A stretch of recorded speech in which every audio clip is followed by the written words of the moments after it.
Sup YouTube, it's TCG here and welcome back to our TCG live stream on my channel. I do these very oftenly on YouTube these days, so I'm hopefully, you're guys gonna appreciate the content I'm pushing out. We're gonna be talking about the World Championships 2024 in this live stream, on top of also talking about the upcoming changes. As we all know, the 2025 season will be different than anything we've seen before, and it's going to be quite the crazy run for Top X. What does Top X mean? We're going to be talking about that and more very shortly in this live stream. But I want to thank everyone that is here currently. Evan, Jose, all the way here from Mexico as well. I want to thank everyone that is gonna drop by here, whether you're watching this live or watching this as an upload, because it's gonna get uploaded once I finish the stream. So we're gonna be talking about all of that in this live stream. I'm going to be playing some games over on TCG Live as well, if we close out all the information. So pretty much, I actually posted this recently on the channel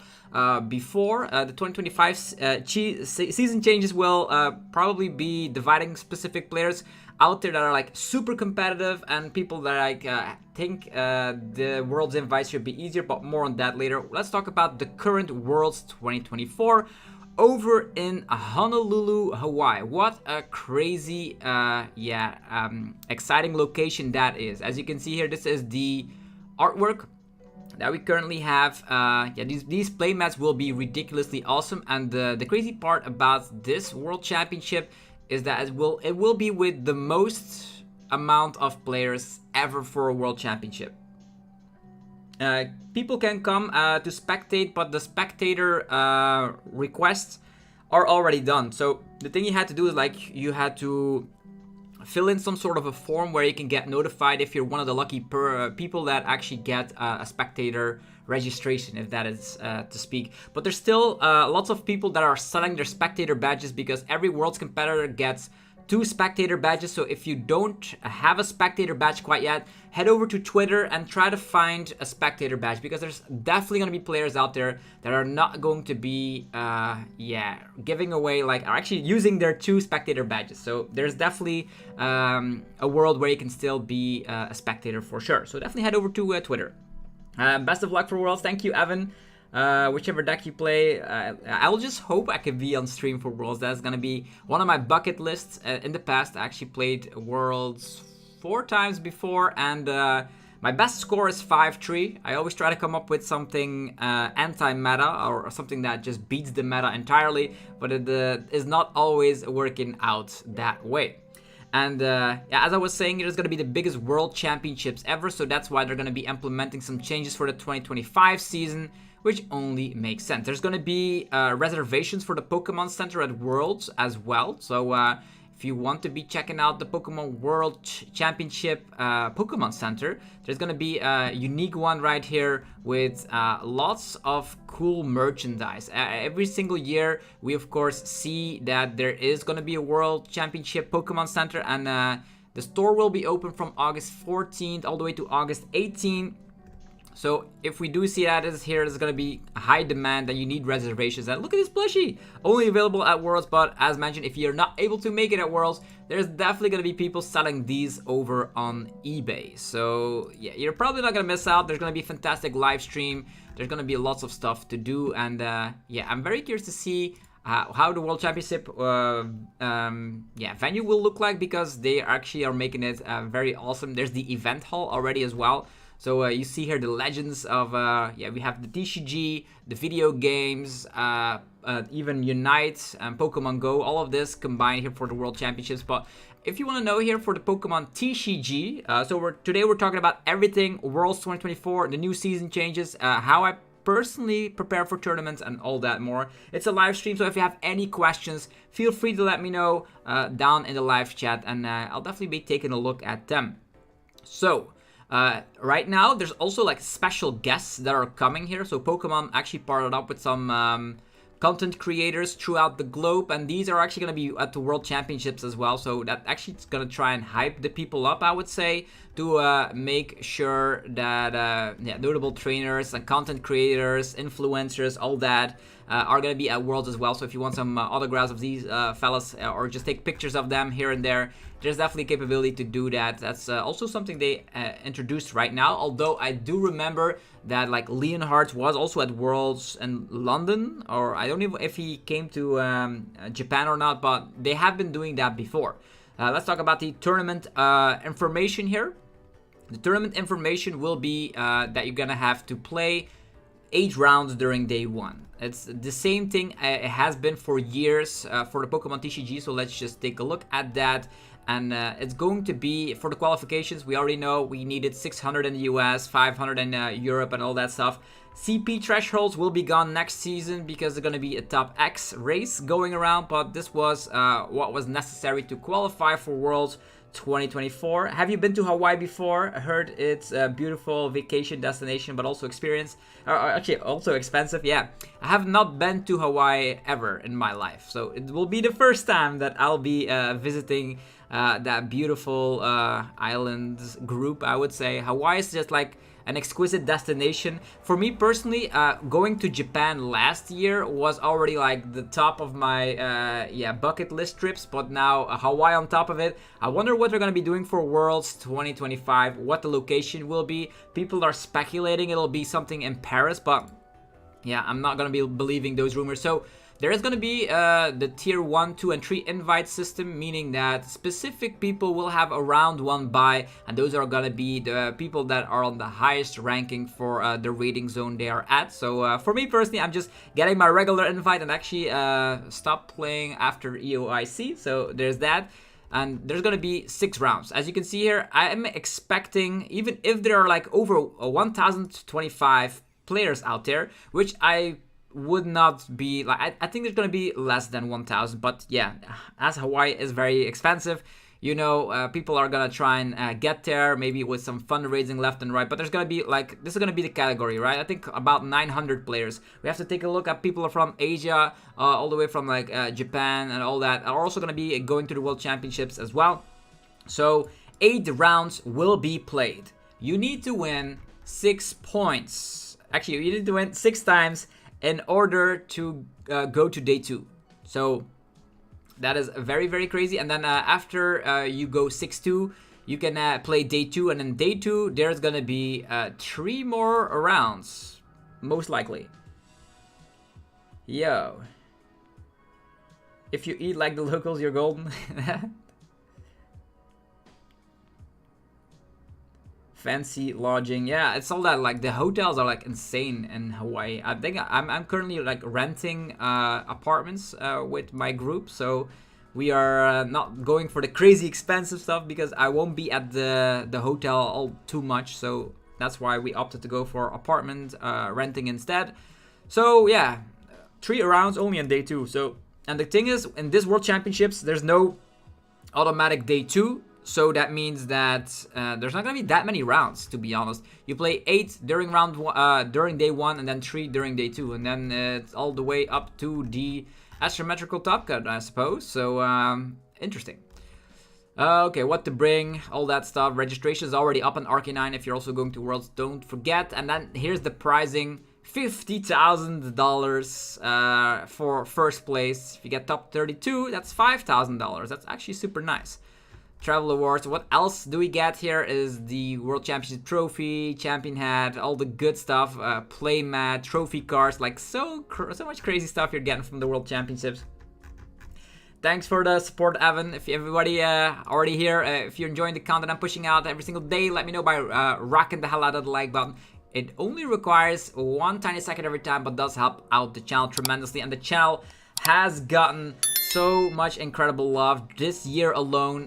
We're actually reaching, if I currently look at it, we're reaching 70,000 subscribers, which is mind-boggling. I never thought something like that would be possible, but it seems like the player base has grown, but also the subscriber base. So the Zapdos TCG members are in full rise, which is so much fun because I'm going to be vlogging a lot of stuff. So that's all we need to know. We need to play 8 rounds during day 1. Need to play 3 rounds during day 2. This is the World Championships 2024 over in Honolulu, Hawaii. So what is going to be changing for the World Championships?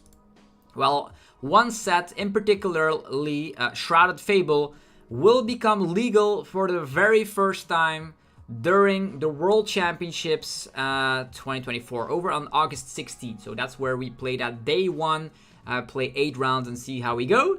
I hopefully will be able to beat my 5-3 score. That's like my main objective. Or maybe coming on stream once would also be great. What is there to be taken a look at? There's Dartrix. This is a Pokemon that is gonna help out the United Wings deck, finally hitting the numbers on Charizard, hitting them for weakness. Is it gonna be great enough? In my opinion, not really, because you're very weak to Dragapult, which I expect to be definitely around at the top tables. What else is in this set? There's a Kingdra out there, but I don't expect people testing out this Kingdra. You can put 3 water Pokemon from your discard pile onto your bench. Like you could think something like a Baxcalibur, an additional Kingdra EX and all that. But I think it will not be seeing that much play. Reverie is one of the cards that also is one of the bulk cards. Probably won't see play. This will see play here. Duskull with Dusclops and Dusknoir. The cool thing is that the Duskull can put 3 Duskull from the discard pile onto the bench. And there is Dusclops being able to put 5 damage counters on one of your opponent's Pokemon. And you knock yourself out. Meaning you can activate cards like Counter Catcher, Defiance Band, slap more damage with, for example, a Charizard EX, attack a little bit earlier with Radiant Charizard, Blood Moon Ursaluna EX. So these cards are very, very scary to deal with because they can also force openings to hand disruption like Iono and Roxanne to low hand sizes very early up in the game because the opponent has full control to explode their Dusclops. And to make it even worse, there's a Dusknoir which does the exact same thing but places 13 damage counters. In a deck playing 4 rare candy, think about Charizard deck, Dragapult deck, maybe even Greninja EX deck. These cards can take full advantage of these, and it's also nice to see like you can use Cursed Bomb, knock out instantly a Manaphy, and then go for Greninja EX with a Barrage attack as an example. Or you use this attack, you have 2 candies in hand, Candy Dusknoir, Candy Charizard, and you one-shot anything in the opponent's active instantly. So there is that. So these cards are very scary for sure. Yeah, seems absolutely busted. Yeah, I think there's a reason similar cards have been banned, like Ms. Maggie's in the past has been banned. It will of course allow you to, yeah, could you imagine if the old Duskull that evolved when you discard 3 cards from hand? Oh yeah, that would be broken. The old school Duskull would be nice. You can discard cards from hand that way. Maybe, but it's now no longer legal. There is a Blood Moon, nobody will use it in my opinion. Not too many crazy things. If you have to take a look at this set in a nutshell, there's not going to be that much difference between the Twilight Masquerade format and the Shrouded Fable format. The only thing we have is United Wings believers get a little bit more copium. Dusknoir puts Charizard back on the map, which was not that present over at NAIC. We do gain a 2-prize beat stick deck in the form of Okidogi and the Janine's Secret Technique. So with Okidogi, with Munkidori, with Fezandipiti, and of course the Petulant EX, so the Loyal Tree on top of it, you have some great EX cards that you could use. This Petulant EX by itself could make the Roaring Moon deck a little bit more flexible to go in and out of the active position without having to burn switch cards. Also is a very crazy tech card for Snorlax block, and might I add, and also poisons yourself, really having synergy with the Okidogi EX. So I think these might actually pop up, to be honest. Fezandipiti will be placed in around 50% of the decks because most of the decks already have low HP bench hitters. We're talking about Squawkabilly, Rotom V, Lumineon V. I could go going all day long. Teal Mask Ogerpon EX. So the Fezandipiti will be in a lot of decks. So that's going to be a card helping you out against hand disruption. Hand disruption with knockout is most of the times ways you lose games because you cannot establish an additional attacker. And because you do have the draw power here with Fezandipiti, if the opponent took a knockout during their last turn, you have some sort of a safety net, I might add. So that's super cool to see for sure. There's Genesect that can block out A-Spec cards. I personally don't believe this will be played. In my opinion, maybe in some wacky control-ish deck, but I don't believe this will be played. Then there's a Copper Raja, which prevents the opponent from playing any stadium cards. If you can have an army of Copper Rajas off with that new stadium card. I think the new stadium card is interesting. I'm going to talk about it right now. Neutral Center, allowing you to not give up prize cards if the opponent knocks you out, but only works for non-rule box Pokemon. And that's going to be maybe very funky, but how do you get this equipped? You can use the heavy baton to go from this one to the next one, so pretty interesting. It's gonna be a rogue deck, it's not gonna be seeing play at Worlds, let's be honest. Then the dragon type Pokemon Haxorus as well as Kyurem will be really huge cards for the Regidrago VSTAR deck. Kyurem not only shuts down the Lost Box deck. If you're having troubles with Lost Box, you can now tack in the simple copy of Kyurem. Back in the days of something we did with Drapion V and Mew EX, that actually Mew VMAX, you had that hard tech card, and now you have the hard tech card for Lost Box. Decks like, for example, Lost Zone Giratina also gets caught in the crossfire with this situation, so Kyurem will be around. It can bench wipe. Be careful, because if you're having colors in the discard pile, you're going to be swiped away because of the Kyurem. Hector is also super nice. It allows you to knock out any Pokemon with a special energy instantly, so you can use that with the Apex Dragon, copy-paste that. And the thing with that is that the problem I see here is that Lugia plays Mist Energy, so Haxorus doesn't work. So, and I'm not too big of a believer, but the 230 damage output is also not too bad, with an only downside by discarding the top 3 cards of your deck. So these will be seeing play for sure. 100% Kyurem, Fezandipiti, these are like very, very crazy cards we'll see at the World Championships. Another crazy card is Nightly Stretcher, putting a basic energy card from your discard pile into your hand, or a Pokemon. So if you want an evolution Pokemon, a basic Pokemon, doesn't matter, you can just put a Pokemon from the discard instantly in hand, or a basic energy. So quite flexible indeed. Not as good as Super Rod, because Super Rod gets 3 of them back, but you can get it instantly back, which is crazy. How long will Fable be out before Worlds? 2 weeks. So it will release on August 2nd, and then on August 16th you will see it in action during the live stream of the Pokemon TCG World Championships, and I couldn't be any happier, so that's awesome. Binding Mochi in combination with the Patcheran EX could also dish out more damage, but I think Charizard will not fetch this strategy, but it will go through the Dusknoir and the Duskclub strategy. Power Hourglass can actually reaccelerate an energy that you discarded. The cool thing with that is that cards like Greninja EX or maybe Kyurem VMAX might be taking quite work of this, but I don't believe this will be having quite a dent in the format. Janine's Secret Technique has energy acceleration for 2 of your Darkness Pokemon instantly from the deck, while also poisoning them, so you have more damage output if you, of course, are playing Binding Mochi, so everything stitches together to that 2-prize Beatstick deck. There is also this Xerosic Sheem, I would say, or Machine, yeah, crazy name. Your opponent discards cards from their hand until they have 3 cards remaining. This is very crazy in something like, I would say, a Great Tusk Mill deck. This can also be used in a Great Tusk Mill deck if the opponent's out of stadium cards. They no longer take prize cards from that, so that's kind of crazy.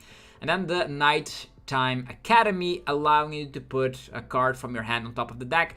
Not only comes back with Iono protection, but also can make sure that cards like Electric Generator hit more successfully. So this is what we're getting for the Pokemon World Championships. There's going to be a mini set with a handful of cards being played in competitive cards. Super crazy indeed.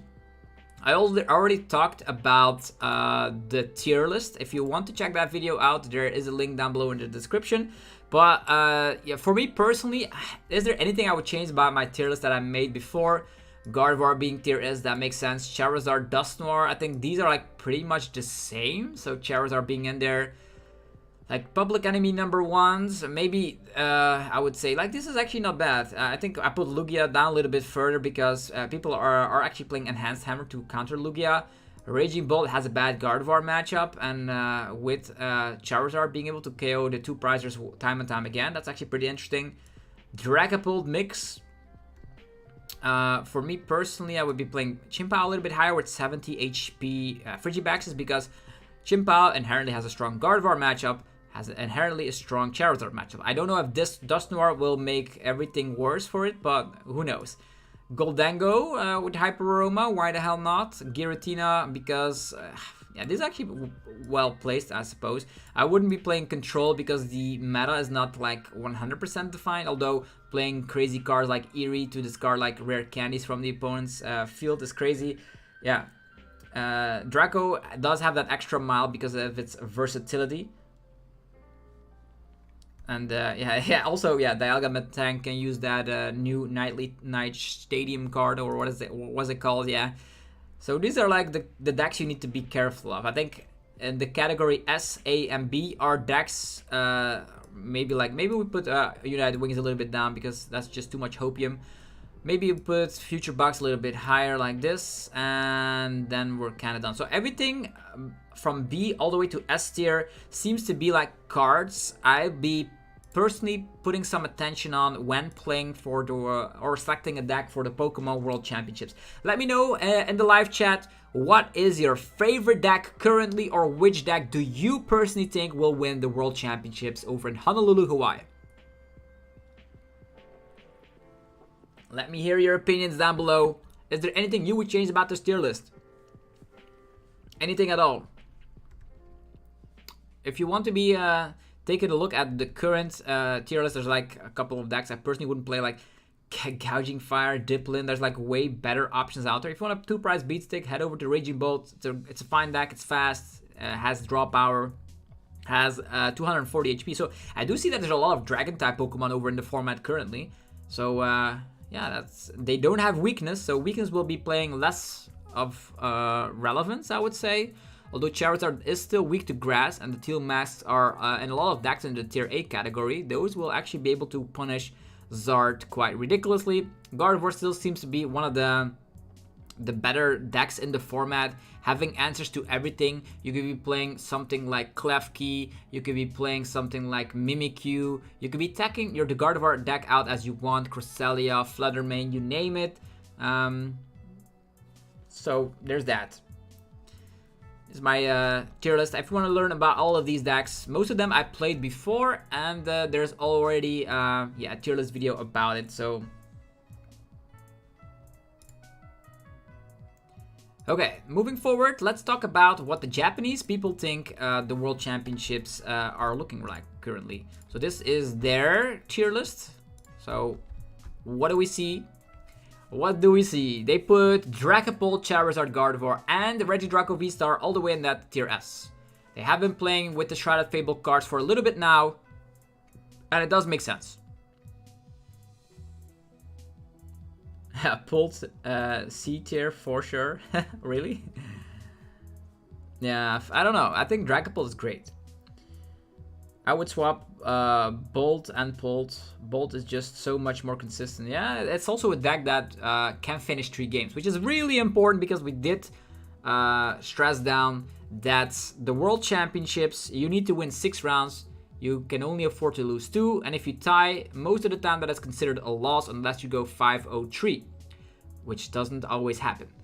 Meaning tying is dying, and you have to know when to scoop, and you have to, this also applies to, of course, playing Pokemon at the local level, because if you want to get better at the game, you have to know when to scoop when it's a best of 3 series. You want to finish in time, and tying is dying, even for regionals. We're going to be talking about that later down in this live stream.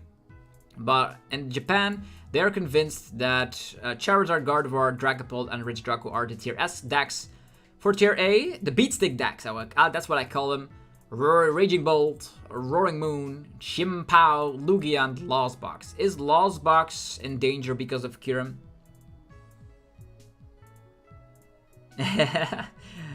Yeah, people have opinions about Dragapult for sure. Gardevoir will be the most popular at Worlds. Yeah, I think so. Then, yeah, the tier B category, Ancient Box, Greninja EX, Dialga VSTAR, and Miraidon. I don't know, I'll be playing a little bit of Miraidon after I'm done talking about Worlds and the new season changes and all that. But if I see it currently, these are like all the decks that are on the table to think about Worlds at the moment. You're going to be playing a Rogue deck, but if you're playing a Rogue deck, you need to beat like all the above, which is very, very, very hard to do. And then the main question becomes, how do I personally play test for the new season? Like, in my opinion, what I always do is head over to trainerhill.com. I don't know if you have experience with trainerhill.com, but it showcases the most popular decks in the online circuit, as well as the matchup spread from all the games played over at play.limitlesttcg.com. So you have a lot of info you can go with. So imagine this is like the entire matchup spreads rule. If I take a look at it, let's say I'm a Gardevoir player, right? Where's Gardevoir over here? Yeah. Then you can take a look. What is your weakest matchup? If I take a look at Gardevoir here, most of them are around the 50-50 percentage. That's actually pretty good. And the worst matchup is Snorlax Block.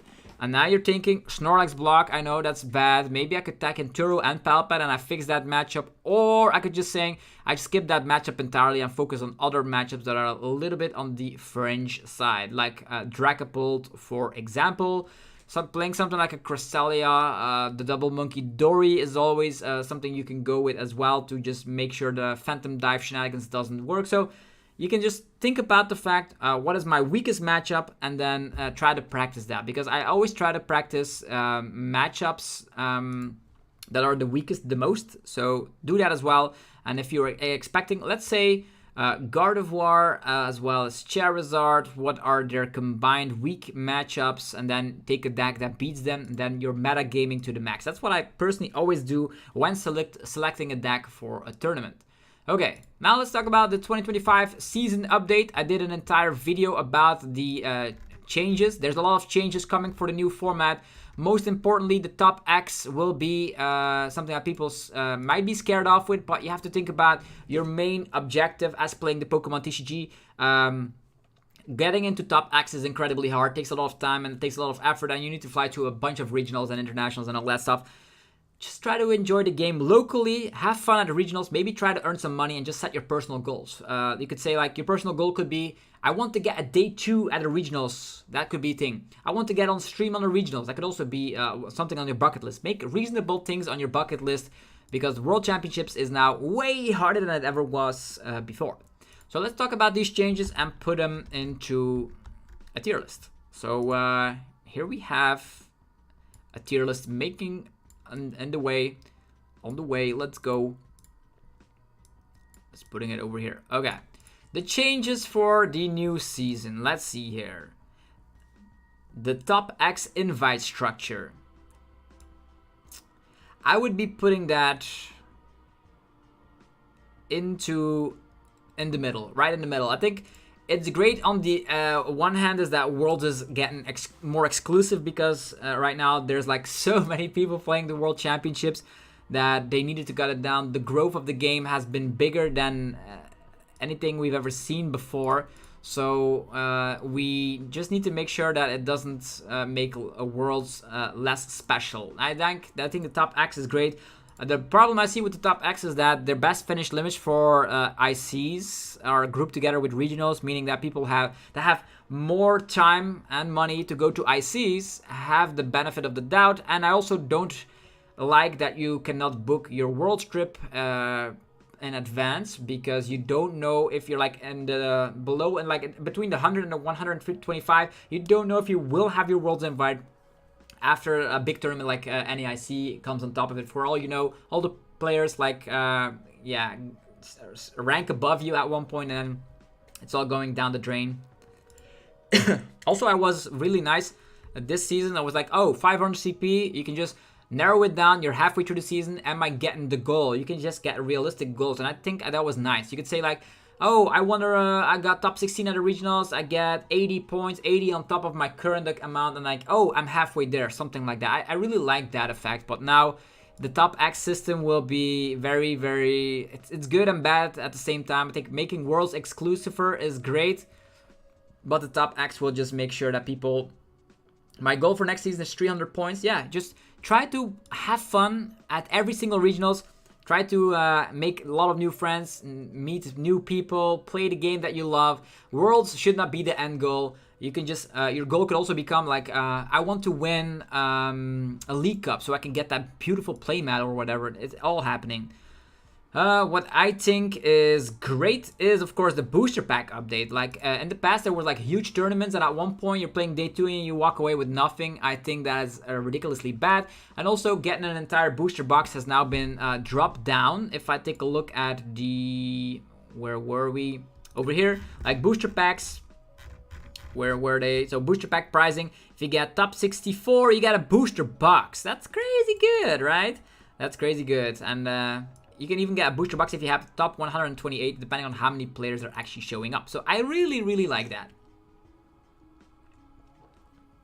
Not that I open packs that much, but it's nice that people that go to a tournament can at least walk away with like, oh, I want a booster box, and you can just sell the booster box off, and at one point you have $90 out of nowhere because you play Pokemon and you go break even, and it's great.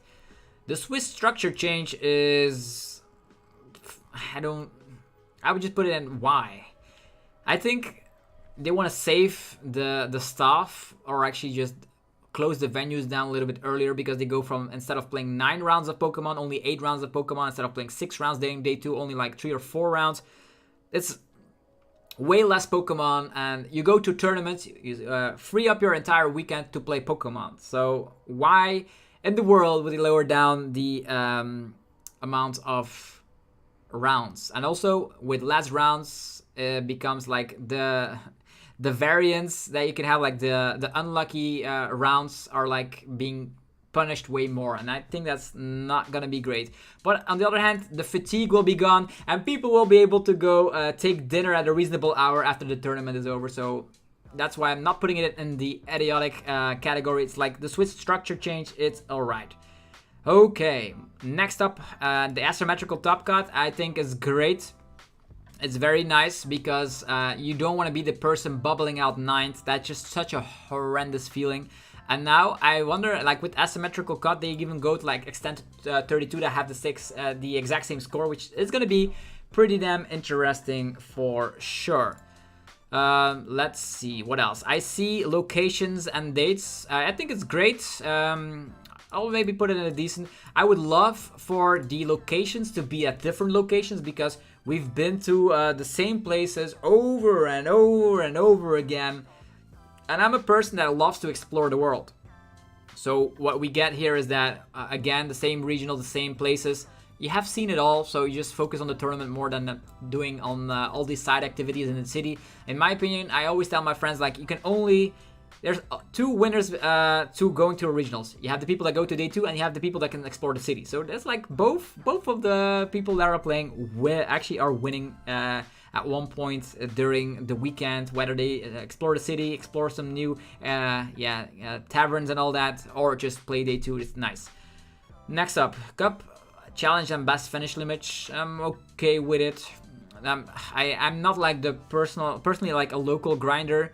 I do it in the beginning of the season to have a little bit of a head start, but I don't focus on them too much. I think I played in total 20 events during the 2024 season, all the way from July all the way to June. So only 20 events, including like 5 regionals and IC, and then a bunch of league challenges and league cups. So not too much weekends where like me playing a lot of TCG. I'm focusing more on the content, to be honest. The ICCP update, that's actually kind of ridiculous. I put it in the moderately okay with it. The thing is, what the CP update with ICs is that people that have, as mentioned, more time and more money can just travel to more ICs. ICs are really expensive because there's like Sao Paulo, London, and New Orleans. That's like a lot of places you need to visit, and that also means that ICs pay out way more CP, that you're going to be left behind a little bit if you're not attending them. So that's why I'm putting it like, I don't believe it's that great. Regional CP updates, that's nice. I think that's great because that actually makes regionals more important than local league cups. Like in the past, there was like, if you like, I was it top 64 and like, oh, I have the same amount of CP as someone that won a 4-person league cup. It's like, oh, that was crazy. We have Rodrigo. My goal is to go to my first regionals in Toronto with my son. Yeah, that's gonna be nice. Just try and have fun. It's a great, great community for sure. Regional locations and dates. Did I already put that? Regional CP. Yeah. I put it here. Yeah, the regional locations and dates. I think they should like. It's nice that they actually. I see locations and dates. Okay, regional locations and dates. Where do we put that? It's the same category, to be honest. Now we actually have dates very early on in the season, so getting time off from work and all that can be fixed, and reservations for hotels and all that can be fixed as well. CP season reward program. I think this is nice. This will be great. I don't know what they mean with CP season reward program, but people that are playing, let's imagine you have a specific amount of CP, you're not in the top X of your region, but you have like, you did pretty well, let's be honest. Let's say they have some thresholds. Oh, you have 400 CP, now you can get an exclusive top 400 professor's research or something, like specific season reward programs, or you get sent the booster box, or you name it. It actually will encourage people to play more, which is nice. Registrations, and I see best finish limits change, all grouped together. I think all grouped together is not great. I would love to see the ICs be cut down to best finish limit of 1. Now they're grouped together, the best finish limit of 6, which means that if you have like 6 reasonable great finishes and top up your locals, you have a shot at getting in top X in specific regions. Not all of them, I know, but the ICs will be really, really important. The invite, this is something really nice. The instant invite update for regional win and IC top 4, I think that's great. That gives everyone a shot, or I would say people will love to go to regionals just because of the tiny slight chance that they might actually get an invite. You never know if you get top 4 at an IC, or go the deep run and win a regionals at one point because of a great meta-defying deck that you created. The IC Travel Award update, I'm just moderate. Everything seems nice. Everything seems nice in my opinion. Some of them better than others, but it's gonna be crazy. Like the top X structure, you could put it here as well, because that's gonna give people that are new to the game, not like the intensive, to like play all the regionals out, but that's not true, because you can just play for booster boxes, for the CP season reward, and you can also play for earning some money and meeting new friends. If you want to be the top of the best playing at Worlds, I think this is a change that needed to happen, because over in Asia it was ridiculously hard to get an invite, and over here in the West it was way easier. Also expanded. Where is expanded exactly? Alright, moving forward, we've talked about the Pokemon TCG World Championships 2024. We've talked about the season changes. Now let's boot up some TCG Live and try to play with some decks. Even though we are missing out on the cards from Shrouded Fable, they are not currently on TCG Live for like at least 3 weeks or 4 weeks even. So it's gonna be quite the time. If you wanted to practice, you can also head over to limitlesstcg.com and play the tabletop simulator. That's also something you could do, play with new decks against each other. So that's what I do in combination with Trainer Hill to decide specific deck choices. So let's go dive into the TCG Live program. And I just booted it up and already get some rewards, which is kind of crazy. Okay, here we are, TCG Live. It's time to play some games. And which decks should we focus on first? I think there was one deck that I was working on. It was, I was in Master Rank League, and now I get some rewards. Hi, I'm a YouTuber just like you. Hello, everyone. Thanks for watching today's live stream. We are, I blabbed on and yapped about the Pokemon TCG World Championships and the new season changes for way too long. Now let's play some games, because playing the Pokemon TCG is, of course, the best. Alright. Yeah, we got a Wingull randomly, or whatever. More packs, continue, ace packs, all that stuff. Yeah, why do I get all these messages all at once? Much like Magic the Gathering, format like expanded, don't generate money for TCPI. Yeah, it makes sense. Okay, I was working on my Raging Bolt Ogre Pond list with, what was it? 3 copies of the Jamming Tower. So we're gonna be trying this out for size first. And it actually stops TM Evo, it stops Bravery Charms and all that, even Forest Sealstone and all that. I think it's nice. I'm gonna be playing that first. And hopefully, guys, we'll have a blast while we just talk about the Pokemon TCG for a couple of hours. Also, let me know, where are you guys from? Why are you interested in the Pokemon TCG? And for how long have you been subscribed? That's the main question I want to get across, because I want to know the audience. And also, if you have any questions throughout the live stream, feel free to let me know. I will try to respond to most of them.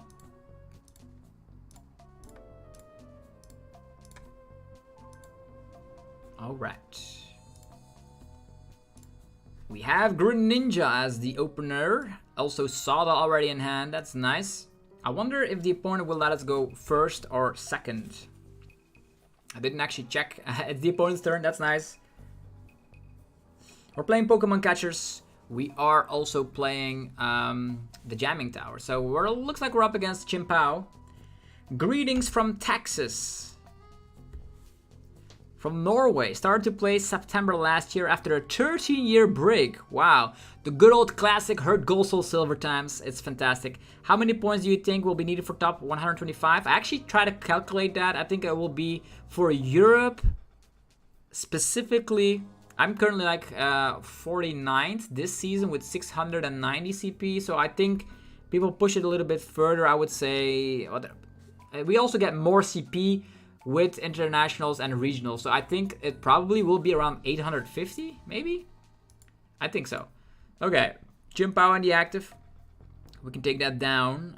First of all, let's go for concealed cards. More Nazballs are coming.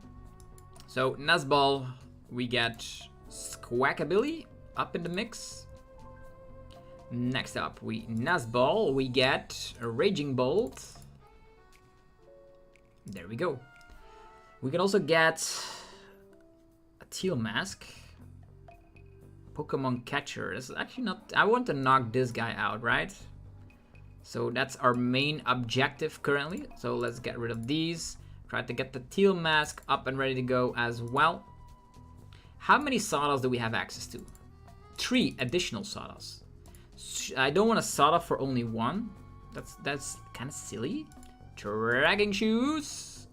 We could sod on this guy. I'm not gonna do it. Energy Retrieval. That's not exactly what I want. We can Sada, get only 1. That's something I really don't want to do. But we've already burned through most of our draw power here. If we Sada, attach of turn, and get 2 Teal Masks set up, that will be nice. I think I'll have to go with that, unfortunately. Oh, we already have the switch card. That's nice. Teal Dance. We need to Teal Dance to another Ogre Pawn. At least we have this going around. Yeah. We switch card all the way to this guy. I don't want to slap down the Jamming Tower. I don't think they're playing any tool cards regardless. So we need to get Teal Mask and a Grass Energy. So close. So close, but yet so far. We do still have an additional switch card though. We do have a switch card. Dang. We could slap it for 210, which is not enough. So we're gonna have to go with this. Ah, sad. We whiffed out on a Teal Mask.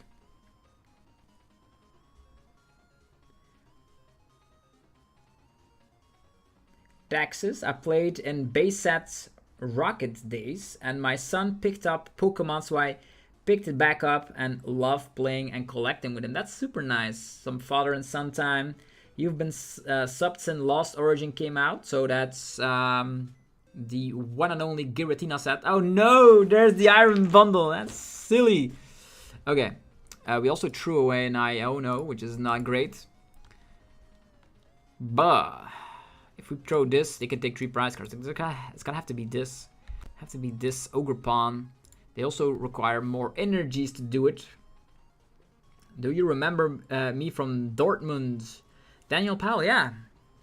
I've played and seen a lot of people throughout this season, and I'm from Belgium myself, and I've been playing since 2011, so I have a lot of memories with a lot of crazy people. You think you will play the BDIF 2 Worlds, an off-meta pick? I actually played a lot of off-meta picks before. Could I do it again?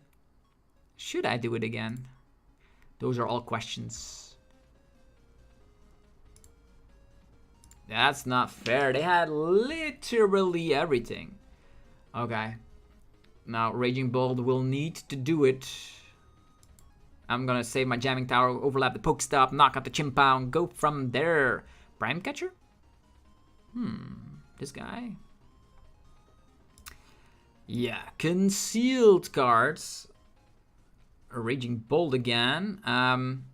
Pokegear. There's a boss. Do we boss up the backs? In their discard pile. They can just have Super Rod, right? Or another Irida. I think I'll have to knock this guy out, but our hand doesn't allow it currently. We have Earthen Vessel. That's only where are our kill masks are all gone, by the way. Grass. Just take grass and fighting. It doesn't matter. Doesn't matter. We will put the Jamming Tower down. And yeah, I guess we have no other shot but to actually slap this down. Go for a boss's orders and try to knock this guy. I know it seems so silly to go after these fellas. And it's 210 damage as well. This is not looking good. We don't even have teal masks.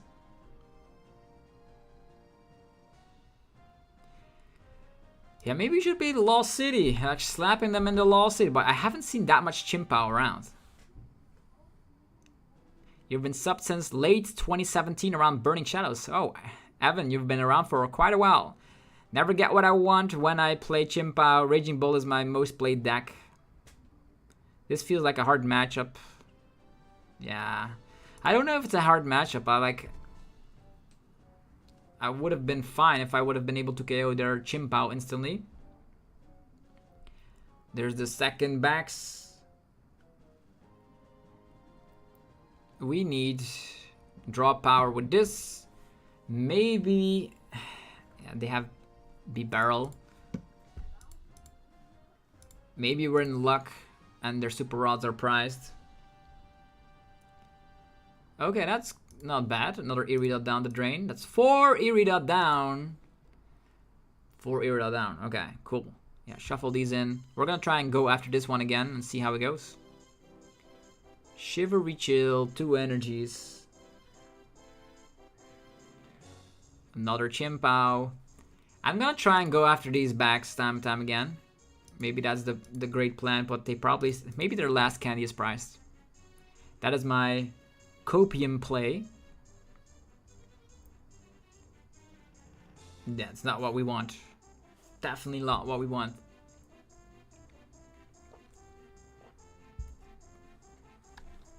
So, how does this go? We have a switch card, which I'm not gonna use. I'm gonna go Earthen Vessel, get these. 2 grass. We're gonna Super Rod in teal masks. Yeah, that's it. That's all I need. Then we're gonna draw. And this deck, I think there's 2 boss's orders. Nazball. Yeah, we really need a Sada, right? Teal Dance. This could help. We could Pokestop first. Pokegear is nice. Then we Palpad. Sada. Iono could be nice. Nah. Sada on boss. Let's go back to Wrecking Shoe. Do we need the boss? We have a Pokemon catcher left. I think I'll leave it as it is. I just put it back, but I really want to find my... yeah, there's the Sada. 3 of them in there. Crazy. Sada time. What was in hand? Yeah, everything. Let's go. This one. And then we prime catcher this guy. Slap down this guy. Steel Dance, and then hope that they're candy, that cannot find candy, right? That's the main concern. Bellowing Thunder. We need to discard so many things. It's ridiculous. 1, 2, 3. Sayonara.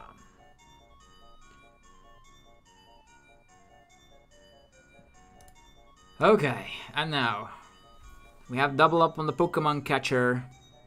We can go 2-2. If they whiff Baxcalibur here, that's gonna be great. Waiting for the Silene now. They need to draw into it, right? They have 20 cards left in deck. 4 Iridas play, 2 candies, and a Super Rod. Come on, give me a break. They leaded the Chimpal, so if we're able to KO that, we're gonna be fine. If not, it's gonna be scary.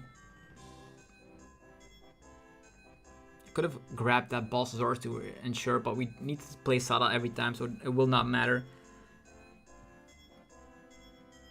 Okay, they get a superior energy retrieval. The Iron Hands also goes down.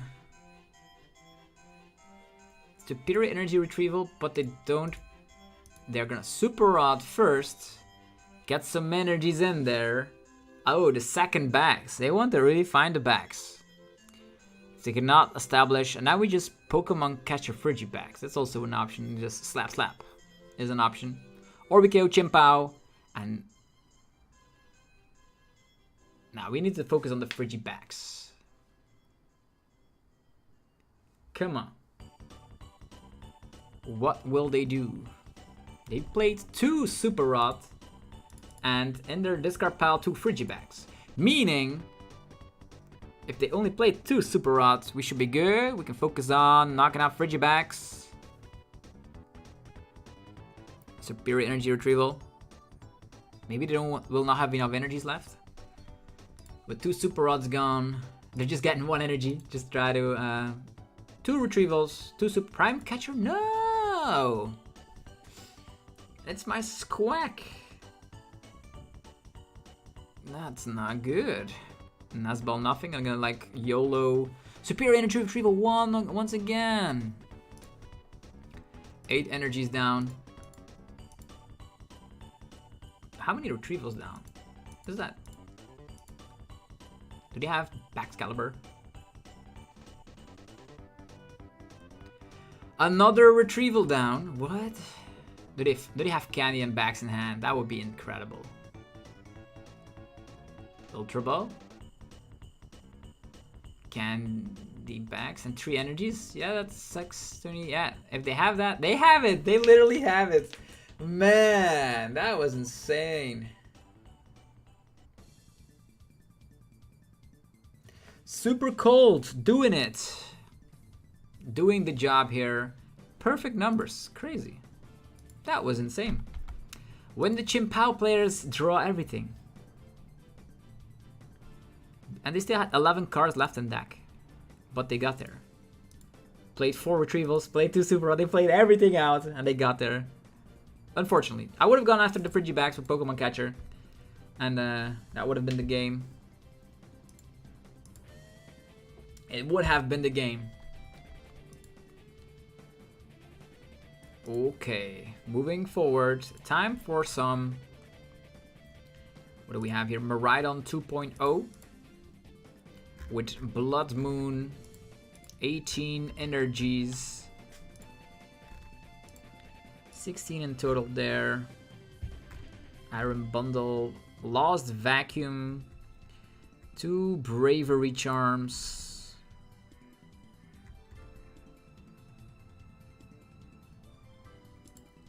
Is Lumineon actually the thing we want? Or isn't it better to scratch Lumineon? But with 4 Ultra Ball here, I think it's not bad, right? Let's try it out. Okay, that was the Bibarel, man. The Bibarel from the Chimpao player pushed them over the edge, and they drew the nuts. And also, we were not able to one-shot the 2-prizer instantly. Otherwise, the matchup is kind of okay. Just go 2-2-2. Just have to be careful of an Iron Hands knocking out your Squack, but that's fine. That is fine. Okay.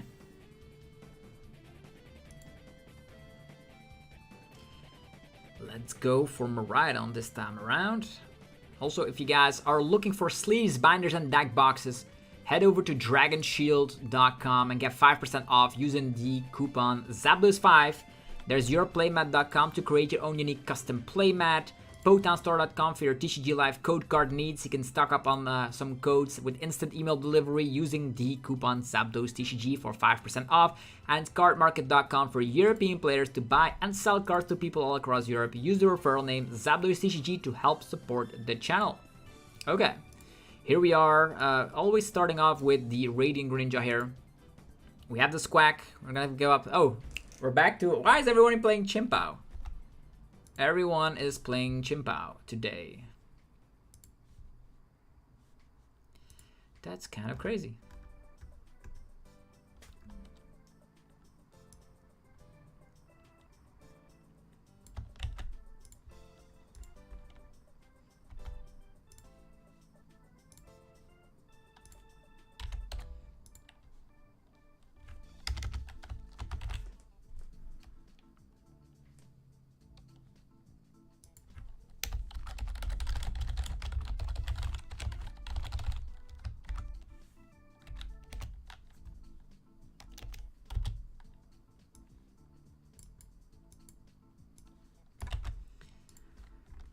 Everyone's playing Chimpao today.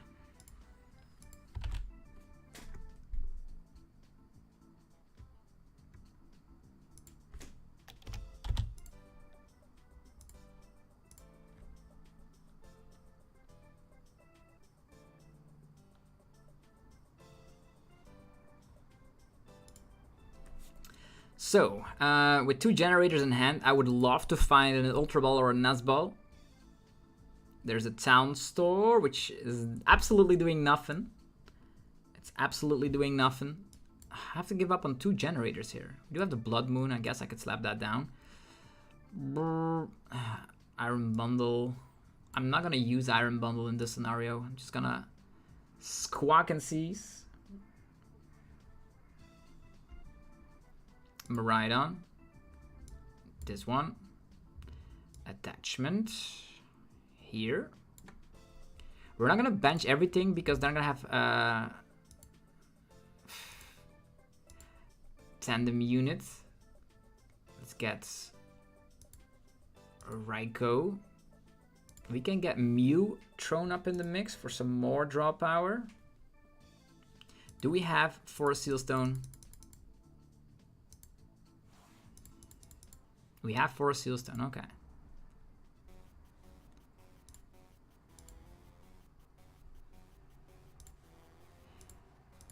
Forest Sealstone here.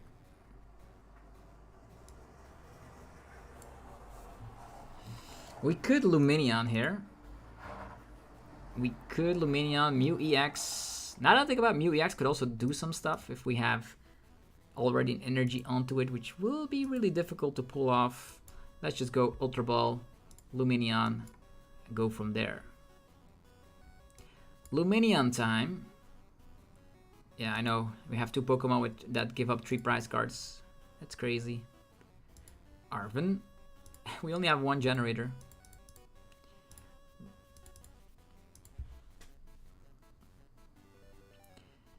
Bravery Charm. Generator. Got 4 energies. Kind of crazy.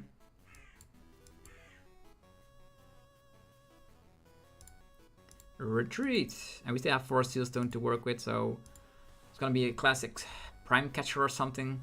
Take another 2 prize cards. We need Generator from our prizes or things will go wrong very quickly. Oh, Generator. Perfect. That's nice.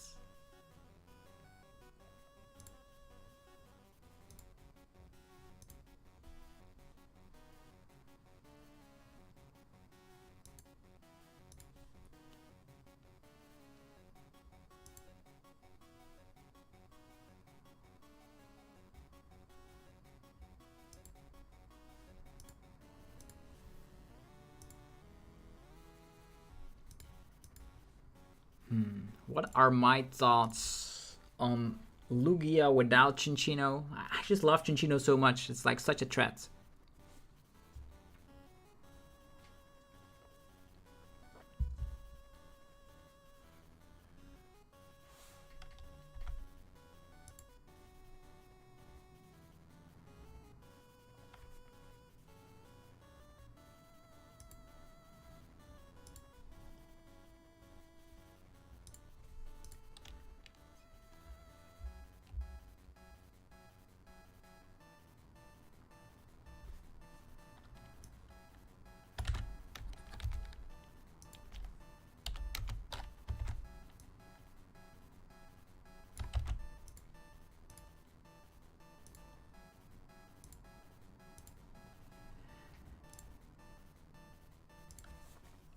Yeah, the Chimpao players are really rocking the scene. What now?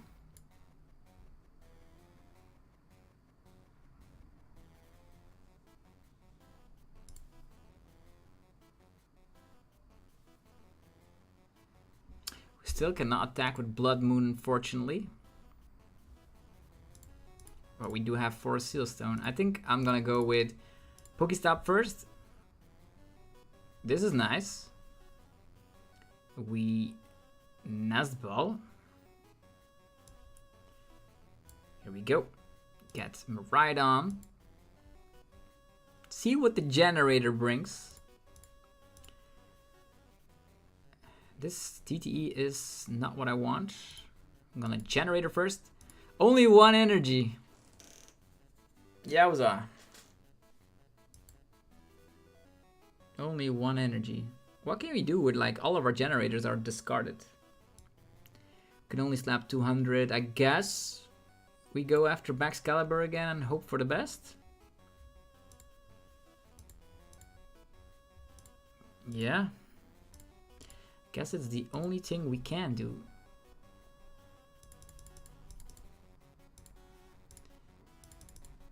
Yeah, I think I'll just go for a classic Boss's Orders here. Boss this one. Equipped. See what it brings. Let's go. Fleet-footed. More draw power? I guess. More draw power is good. All these Nest Balls and Ultra Balls. I'm also gonna vacuum away this. Now we're gonna slap it for ridiculous amounts of damage. Yeah, we're gonna be playing Guardia up next. Seems nice. I'll take one of these. All my generators in the discard pile. So silly.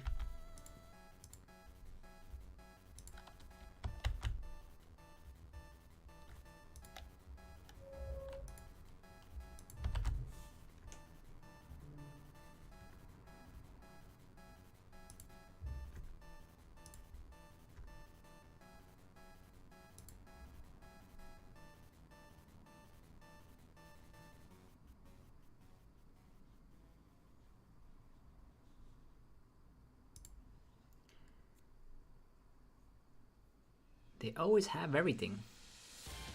But now we're attacking with Blood Moon, and I don't think there's any disruption in here, so this is gonna be difficult. Like, we could still Prime Catcher, I guess. Knock out the Baxcalibur there.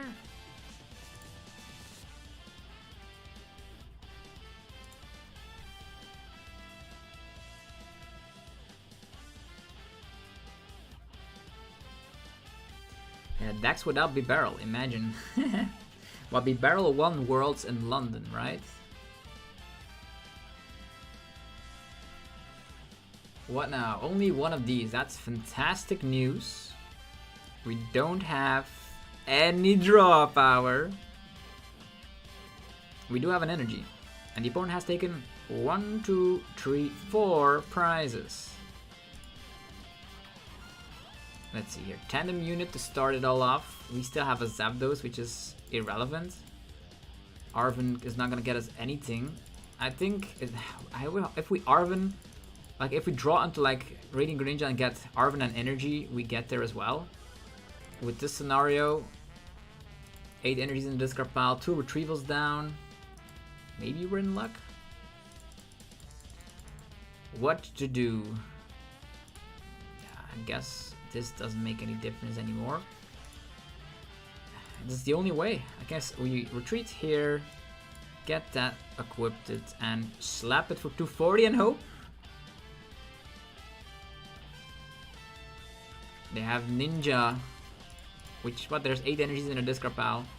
Okay, we have an energy. We can draw with Ninja. 1 Prime Catcher is game. But they can just knock us out as well. They need 5 energies on a Chimpao. They have Retrieval, alright. Now they can swap down all their energies on their field. I wish I would have been able to get like an Arven there.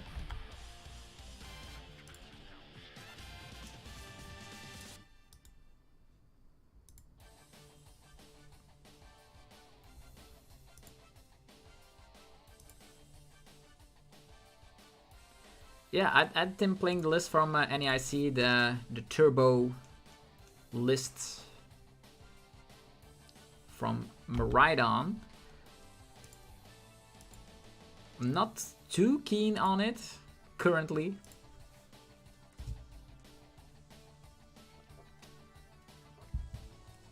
$90.90. Are they gonna go for that? Gonna draw with B-Barrel. There's a Roxanne.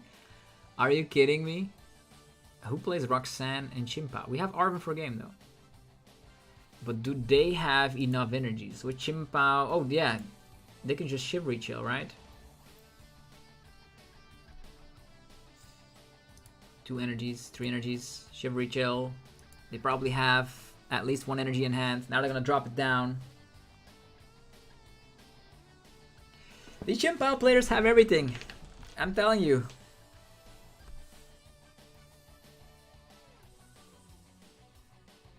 One Malaysia with the Roxanne in there. Okay. Buddy Buddy Puffin. That's 4 energies. Nest Ball. Iron Hands. They just need to draw into an energy, right? Pokestop or a Retrieval. That could work. Super. This is game, man. They are doing the perfect sequencing. And the Chimpaos have everything.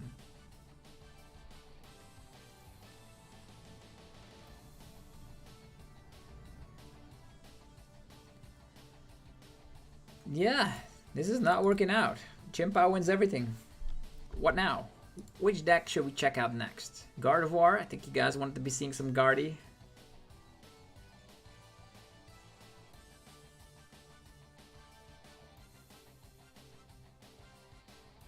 That is crazy!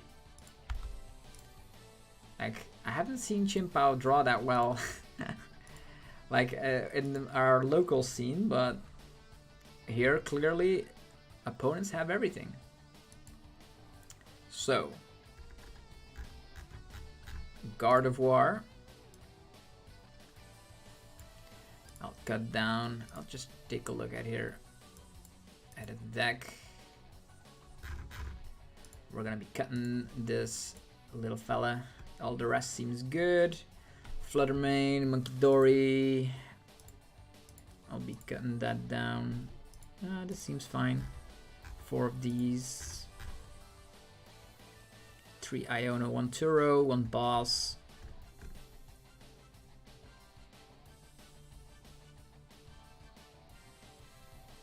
Nestball.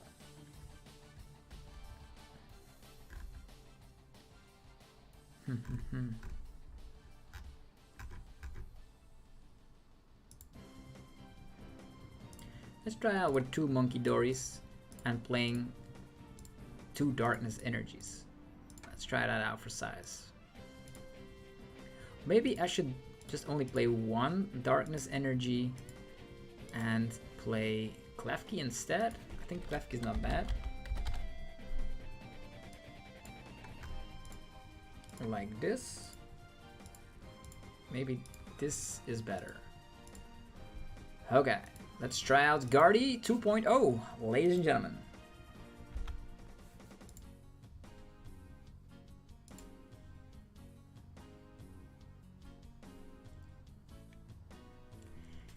Can we get a dub?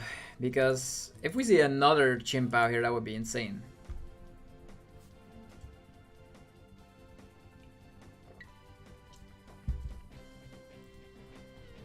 Maybe we can check out Lugia afterwards. Play a bit of everything, right?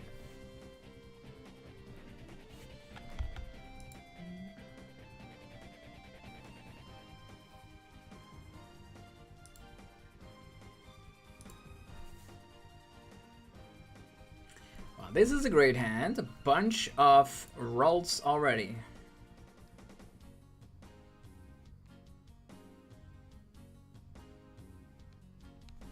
I wonder what we're up against.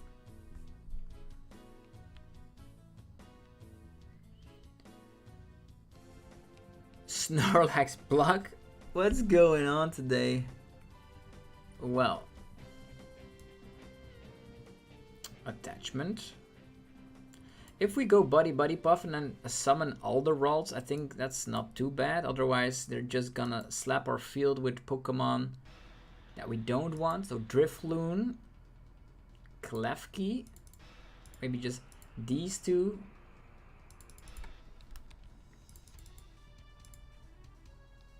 Do we have access to Turo? That's the question, right? Yeah, we have access to Turo. So we're gonna have to... There could be a world where they slap down Drifloon, but we want Drifloon on there as well. Not really. Just gonna go with a bunch of rolls. I'm gonna try to slap them all on bench and see how it goes. They all come back with teleportation bursts.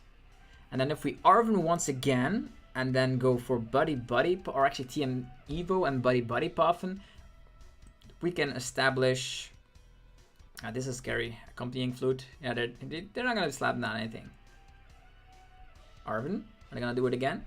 If we can just get Drifloon up on board and Klefki, we should be good. Snorlax isn't that scary. I think nobody will be playing Snorlax block, right? Playing that at Worlds, you want to have some good fun, man. Temple of Sinnoh and Draw Power. Okay. Best plan of action. Buddy Puff and TM Evo. Accompanying Flute not being able to do anything. Okay, there's already a Drifloon right here. Arven. We can get TM Evo. And what else did we need? A Pokemon that... Yeah, I think Klefki, right? And then we're good to go. Buddy Puffin. So Buddy Puffin, we get the Klefki, we get the Drifloon. Tinning is winning. TM Evo, saving the energies in hand here. Although we could already retreat. I could have retreated and get this energy away, but we can refine them. So evolution time. 1, 2. Kirlia. I think I need to let the rest still be Kirlias. I think that's the game plan, right? Because otherwise they're gonna trap these. They all come half back with a 1 retreat cost. I think this is better. Just evolve 1. That's the tip of the day. Against Snorlax block, having all Pokemon that can get out of the active position, Drifloon can get stuck. We don't care.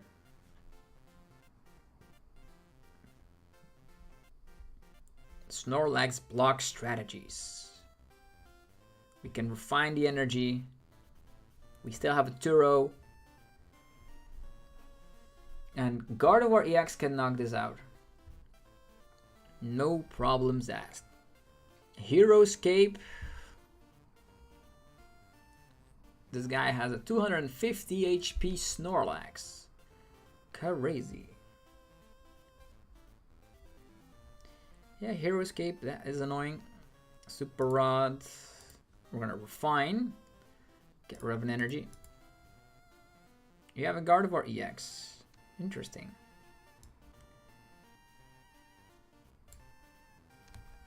We can teleportation burst.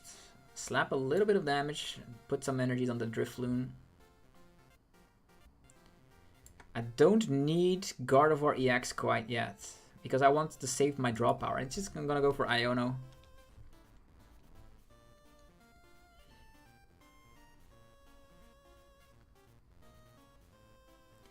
All these cards are irrelevant.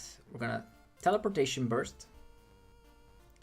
A little bit of damage. How many energies in here? Only 1. That's so scary. Let's just leave the Drifloon in the active. Just gonna refine some energies and blow up on it. We have the Bravery Charm already. Penny.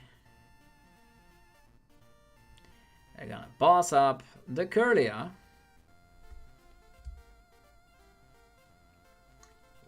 Why do we have to play these matchups, right? Bravery Charm here. Ta-ta. Darkness Energy here. And another Iono.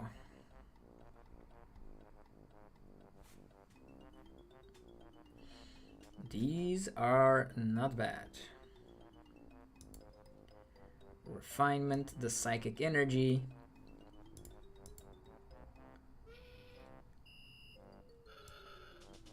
Ultra Ball, Psychic Energy, Monkey Dory.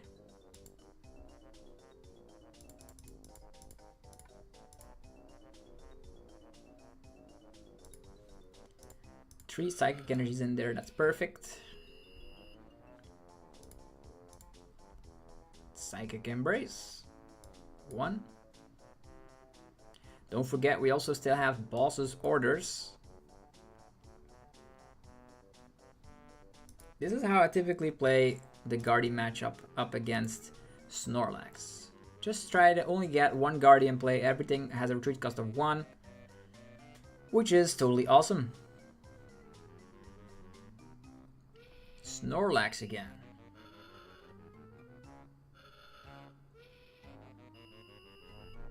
Did use a physical Boss's Orders here. There's a Palpat going around.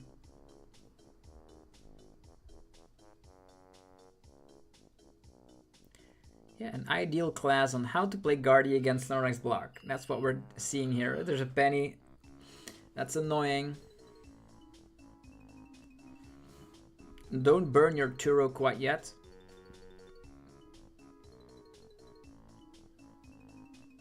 Insta-charge.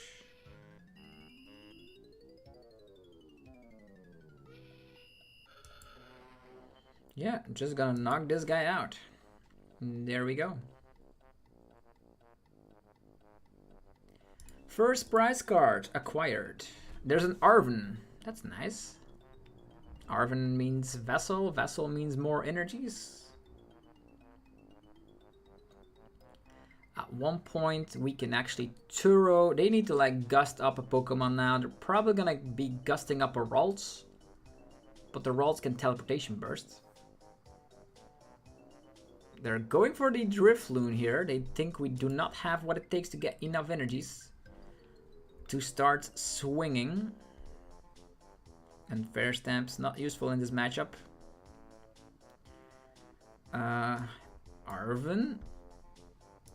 What are key resources? Earthen Vessel.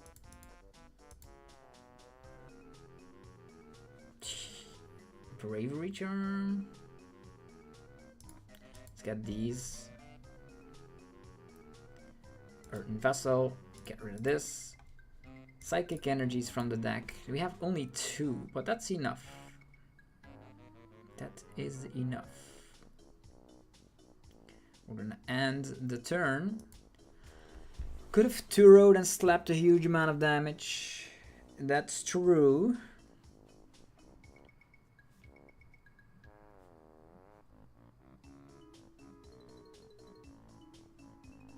I guess we have time. 2 more energies. If we can get them in the discard pile, we are only gonna be at 3 energies in the discard pile. But we still have Boss's Orders. So Boss's Orders is a key card here. Our Unfair Stamp goes away. Insta-charge! We cannot evolve Curlia, otherwise this is gonna get trapped. It's gonna get trapped. Yeah, I'm just gonna have to end the turn. At one point, we can Sludge Swing damage with Balloon Blast.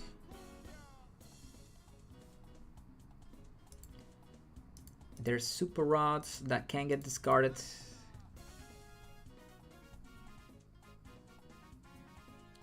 Misfortune Sisters. What are they gonna discard?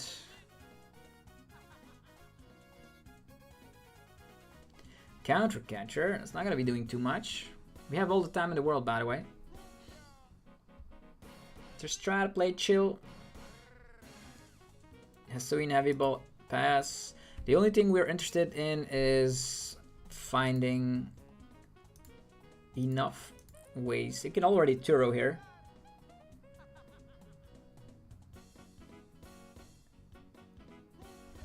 Nuzball again. Chi-Yu. Okay, they're gonna start proactively milling, which is great. If they want to do that, then we can instantly start swing, attach, retreat, attack with Gardevoir. So they have less patience than us. Hero Escape as well. And the Snorlax, okay, 290 HP. And Counter Catcher, this guy. Not bad. We need to discard Drifloon and stuff. Yeah, at this point, since this is a 2-prizer.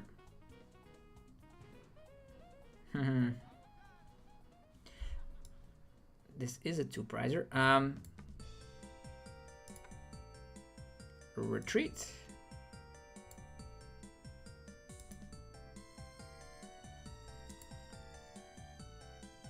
And 190. I think I'll just do it like this. Do they have enough pennies? Are they gonna mill us proactively? 2 pennies down the drain. They want to discard our boss, right? How many Ionos? We still have an Iono left. It's fine. We have our Turo in hand, which is not gonna be able to get milled.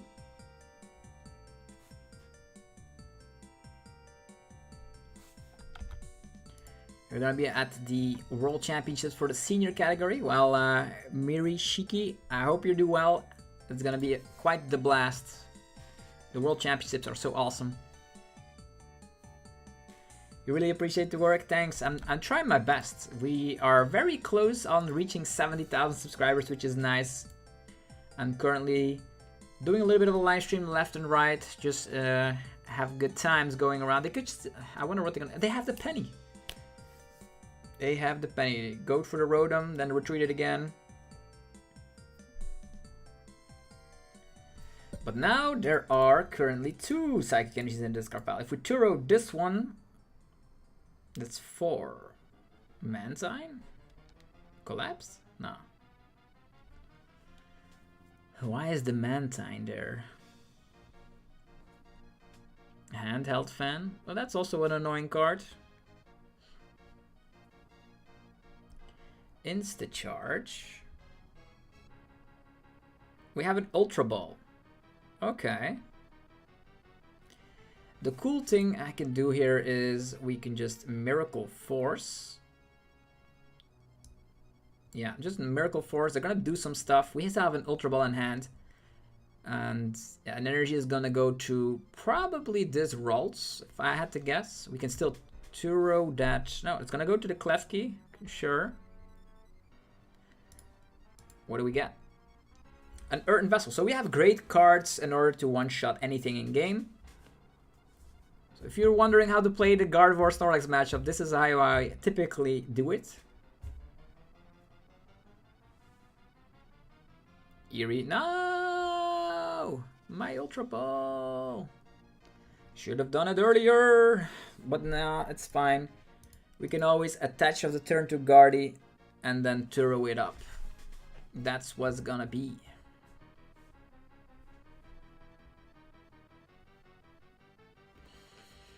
What now? Little Snorlax block player. Pidgeot V. You still need that for a Sealstone. What can they get? Are they gonna go for a collapsed vacuum Mantine play? Palpat. What do they need? Penny, penny, penny, penny. Okay, they're gonna try and like do proactive milling with Chi-Yu at one point, right?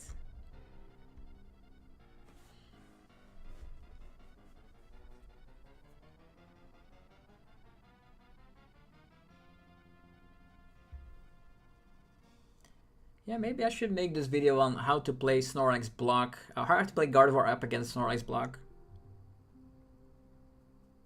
Instacharge. Okay, this guy has a lot of hit points. We can knock it out quite easily, I might add.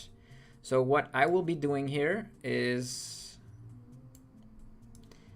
I will go for Kirlia right here. Yeah. I'll be going for Refinement. There's Super Rod, which also is a great card to take a hold of. I'm actually gonna be two-rowing up and then slapping this guy for one-shot opportunity. So we two-row this one up. Get these energies into this card pile. Go for this little Drifloon. Oh yeah, I actually should have done that differently. Because now I actually don't have Gardevoir EX. But it's still, this is not good.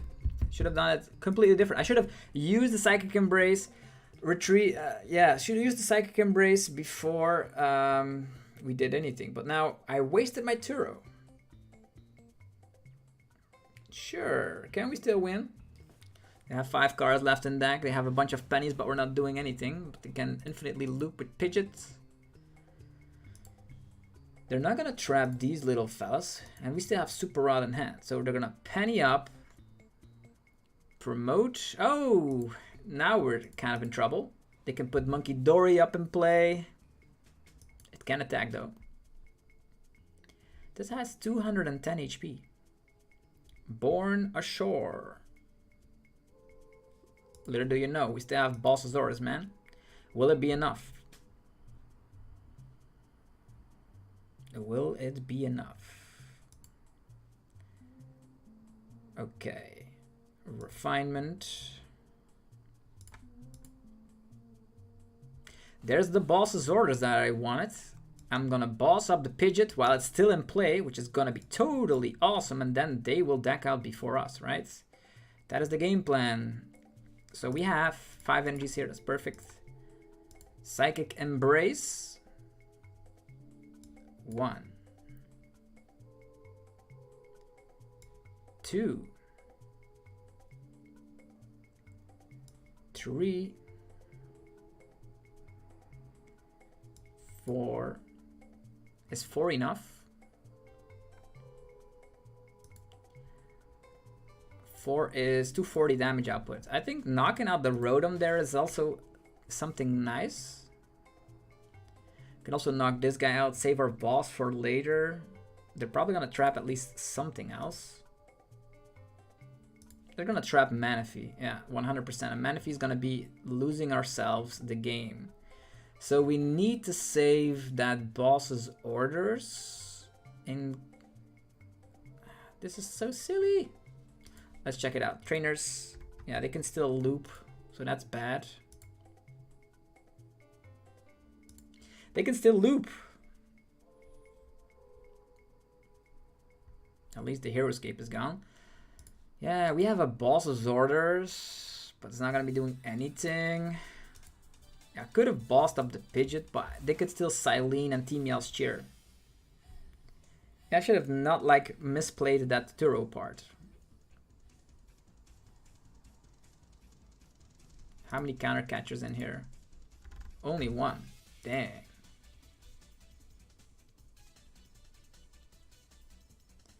Yeah, Manaphy now stuck forever.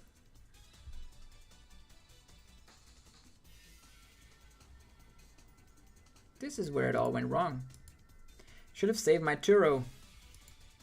Should have not given them the opportunity to actually... We boss this. Attach. Retreat. I don't think we have what it takes now. Because they can just counter catch a Manaphy and that's gonna be gone. Like you need to use my Turo way better right there. Yeah, sometimes Gardevoir also can play Palpad, so you can get the Turo back and all that. They have like only 2 cards remaining. Yeah, the Manaphy comes back. We're never gonna get it out of the active position, no longer, and the Snorlax runs away with the game. Not cool at all.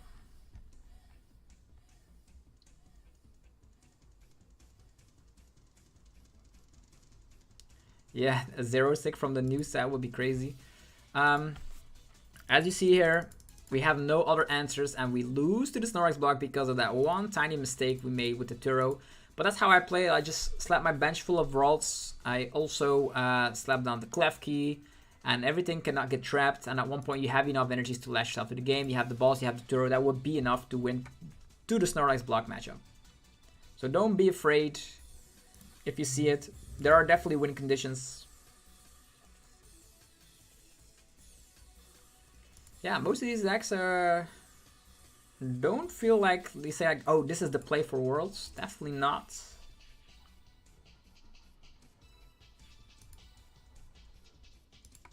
Let's test out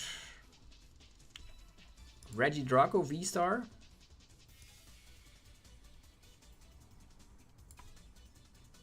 Alright, we have all of this. Alright, perfect. Set to the active and let's play.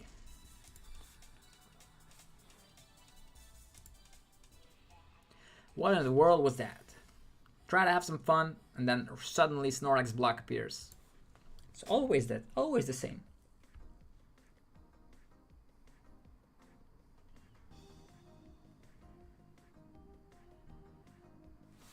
I wonder if there are like any cool rogue decks that were played lately over on some online tournaments.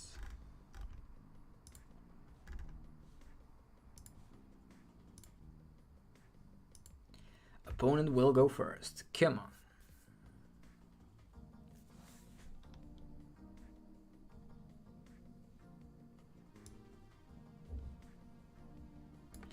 All right. We have quite the decent hand. I could have actually gone for Cleffa here. Yeah, Cleffa against the Tinglu. Seems scary, right? Heavy Baton. They are weak to grass, so that's kind of ridiculous. Just setting up a Teal Mask and we're done with it, right?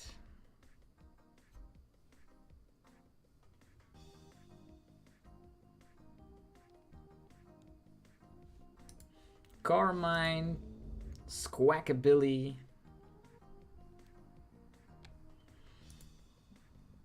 Tinglu. Tinglu I never saw like a bunch of ridiculous play. But the cool thing is, it's super easy to hit it for weakness. Restart. Earthen Vessel. There's gonna be a Koraidon EX absorbing the energies to Tinglu.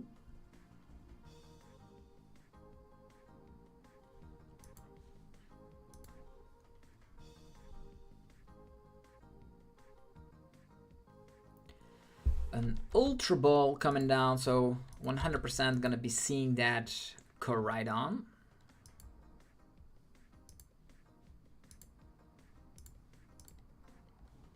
That ultra draw power.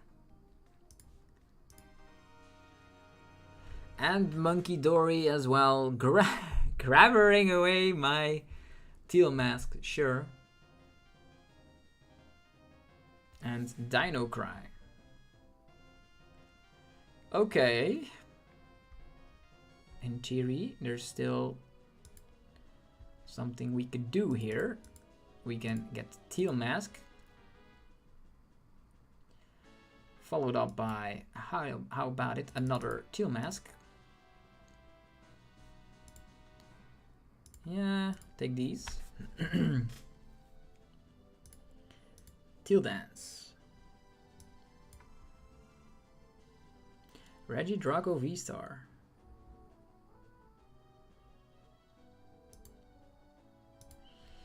Teal Dance.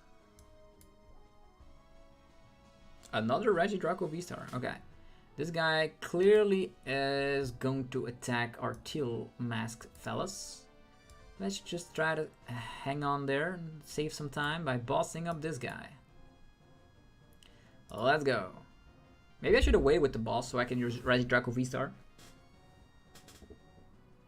Insta switch card. How? Pokegear Whiff. Here you go. Mew draw for 3. You attack us. You get knocked out by E-Switch and all that. Gape Jaw Bug. That's not gonna be doing anything. Darkness Energy to the Monkey Dory. And Land Scoop.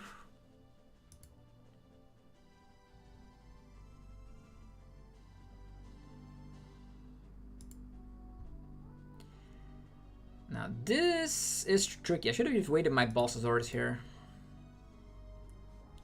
Because if I evolve, I can evolve. Look at that. But there's nothing I can do with it. Because of the Tinglu. This is crazy! Why are all the decks online beating all the lists? I should have waited with Boss, then use Legacy VSTAR and all that. It's my own fault. Now we're in top deck mode. Where we need to like E-switch attachments, all that.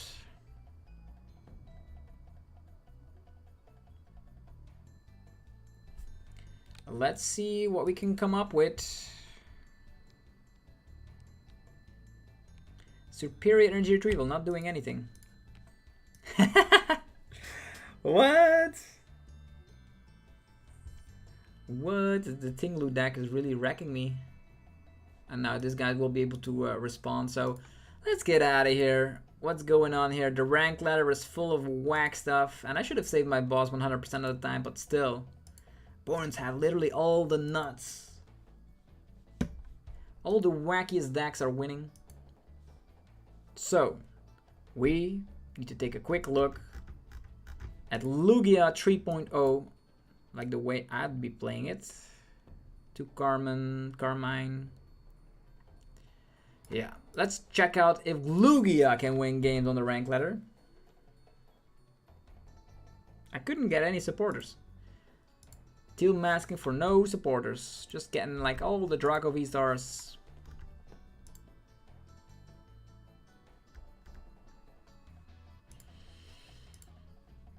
Come on, let's get some vengeance for the fallen decks that were slaughtered by Chimpao, Snorlax Block, and a random Tinglu.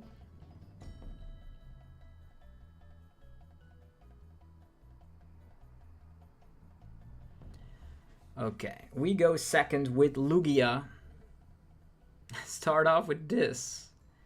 What's going on, man? Why do I get all the worst hands in the world? Still have Jet Energy, I suppose. We're up against Lost Box. Artisan can give us a Minchino with Call for Family, which actually is nice.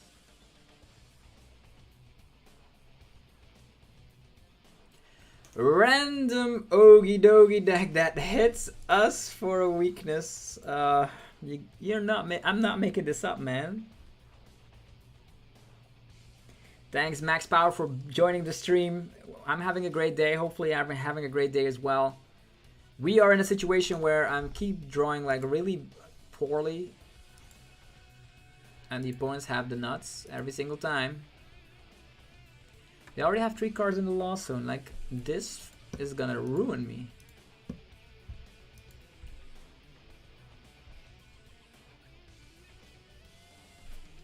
Yeah, this Lugia hand is not great. Already fighting energy on the Okie Dokie one. Mirage Gate, and I'm done for. Okay, let's start off by getting Minchino with Call for Family. With some backup. Okay, we have Legacy Energy hopefully in there.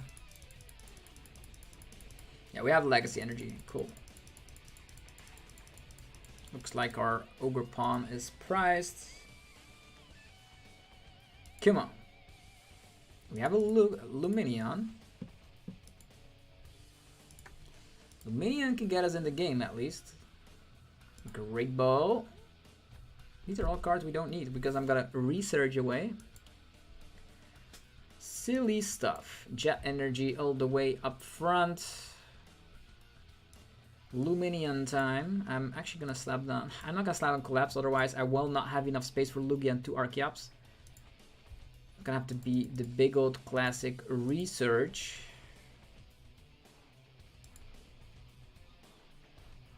We have the Legacy Energy here. I don't think they're gonna be playing Iono. I'm gonna save my Ultra Ball here. I'm gonna go for Call for Family. And I will get my good friend Lugia out the deck. 1 should be sufficient. Then we Ultra Ball, use the Carmine, slap some crazy damage output. We could Iron Hands. Depends on which Pokemon they're using to attack with. This little fella slaps It actually gains 100 HP. That's 230 HP. That's a lot of hit points. And if our Minchino goes down, there's nothing we can do with it.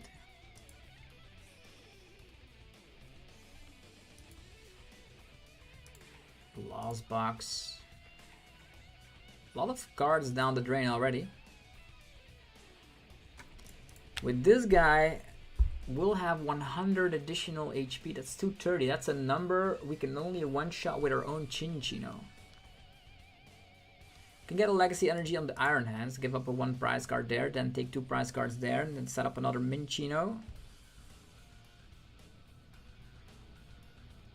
It's the only way.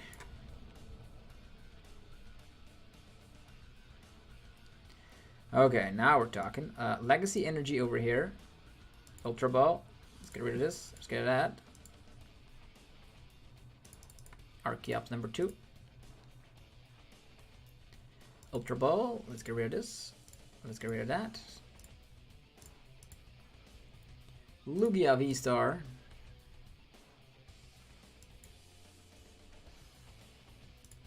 Time for some Summoning Star action.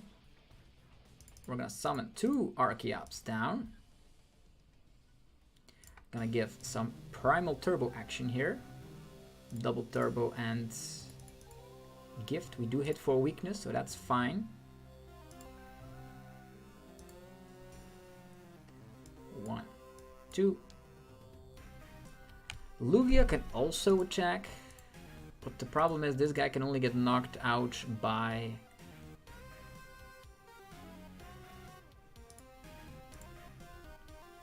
Primal Turbo. I'll save the DTE for my good friend Wellspring Ogerpon. I'll just get gifts and yeah, get 2 gifts. 2 gifts is nice.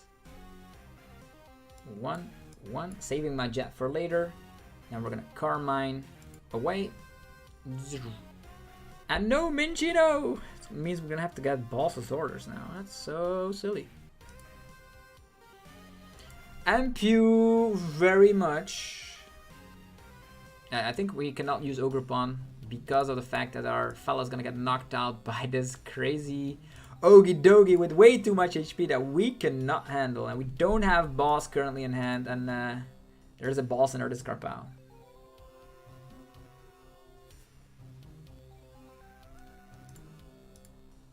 I'm gonna have to like 2-shot this guy. Or use the good friend the Blood Moon Ursaluna is also gonna get hit by weakness. What is this Ogie Dogie Lost Zone box deck? Like 230 HP, way too much, man. And then they can do it again with this guy. We don't have any Minchino.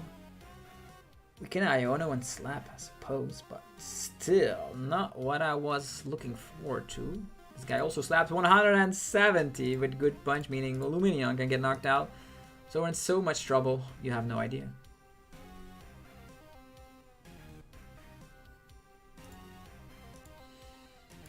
I can, however, Iono them to a low hand size. But if we need to like keep on using the 2 shots on there, that's so silly. 2 shots on a 1-prizer. Can you believe it? And it 1-shots the Iron Hands. It only gives up 1 prize card though, but it's incredibly bad.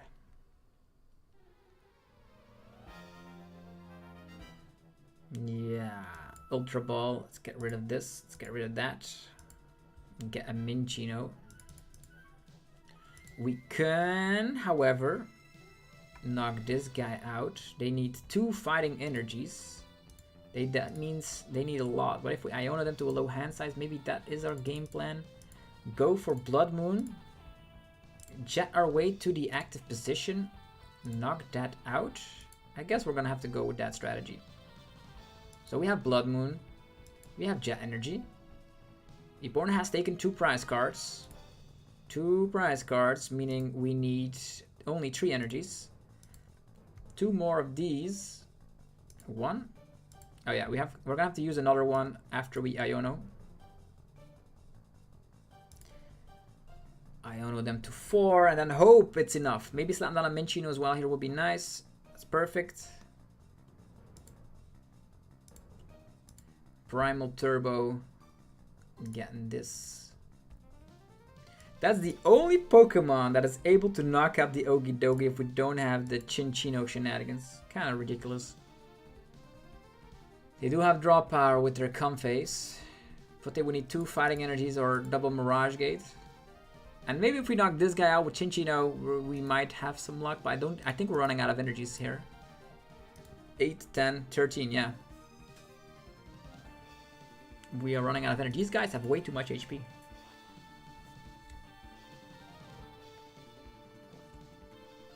Even Greninja on top of that. It's a cool deck though. Okidogi with Lost Box. Look at that.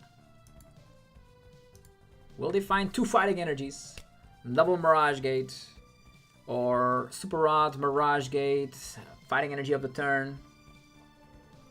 Hi, Jason Mayer. I am not on Twitch, only on YouTube. Currently playtesting a little bit of the popular decks in the format. Come on, be stuck for a turn.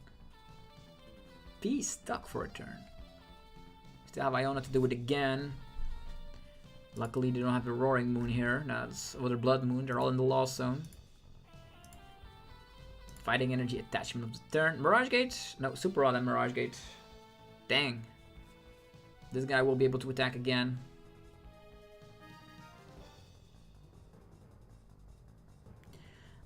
Another Okidogi. These guys have way too much HP. Maybe they don't have Mirage Gate. They have Mirage Gate. Of course, what am I saying? But they did already manually retreat, so they're just setting up these big one-prize Pokemon. And the switch, of course, to the Comfey. What? They have another switch? Man, this deck really flows. I'm doing pretty great. Thanks, Mr. Blanks. Hopefully you're doing great as well. The opponents have everything today. Can't be seen to win with all these decks. Another switch. How many switch outs do we have? 3, that's 5. Boss's orders on the Luminion. 170.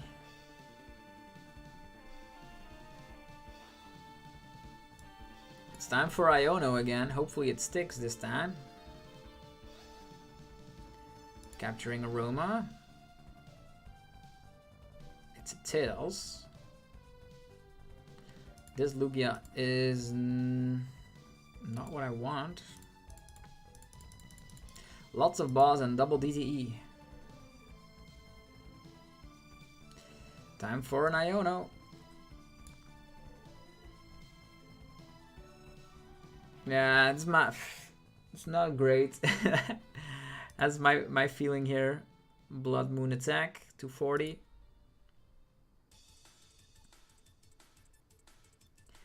And then hope we survive another turn. We did Iona them to 2 cards, even though they have access to Comfey. 6 energies in their discard pile, Super Rod in their discard pile, another Super Rod in their Lost Zone, Mirage Gate in their Lost Zone, double Mirage Gate in their discard pile. Please, give us a break. We don't have Jet energies anymore, so we cannot reset Blood Moon or Saluna, but we can manually retreat and attack with Lugia, with Boss. It's probably the thing I want to do here.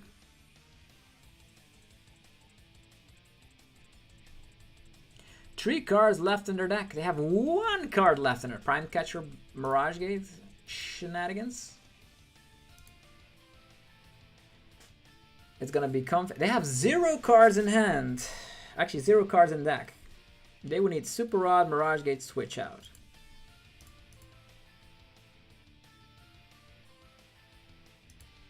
Unless there's a Mirage Gate prize, there's a Super Rod.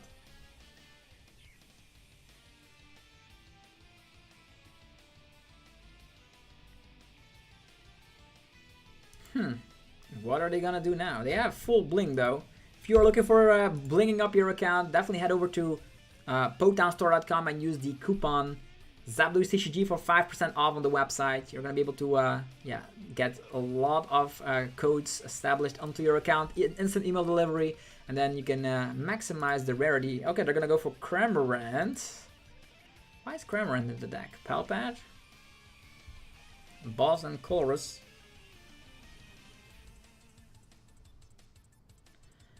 Switch to this one. Flower selecting?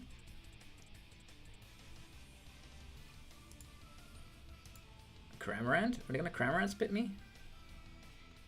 Water energy on the Greninja. Prime Catcher up the Minchino. Okay. Spit innocently.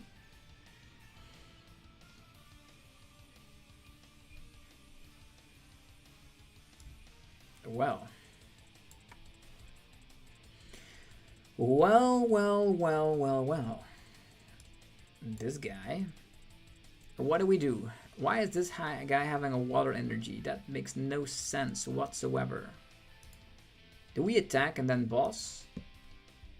This guy we need to two-shot. We have double bosses, right? Capturing Aroma.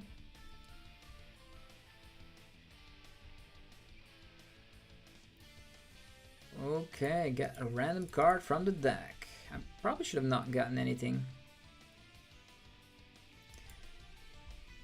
But yeah, let's maximize the chances. If we do get a Roxanne or Iona, I don't know.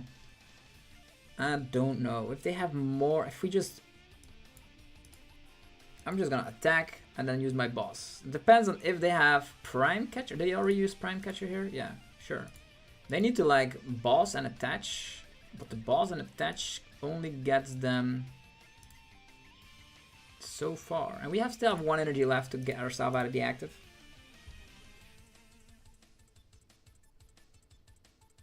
Energy. Mirage Gate and boss. They have literally everything. They had the whole stuff. Did they have their last Mirage Gate from the prize cards? That's so funky. This Okie Dokie deck is destroying me. Why? One prize cards. Kind of funky. Maybe we should have boss strapped something. That could have maybe been an answer after them burning all their switch outs. Could have been an answer. Dragon Rage TCG. Thanks for joining today's live stream. We are actually testing out some different decks.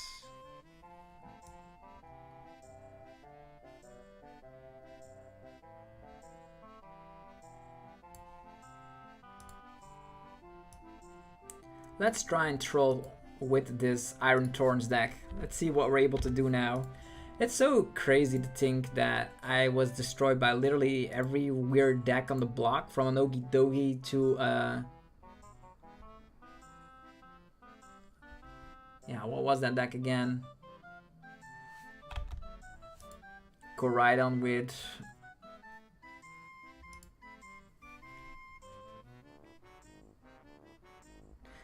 I've been testing a lot of top decks currently. Still don't know 100% what I'll be playing, but I have a rough idea. Definitely something aggressive. Raging Ball, something like that.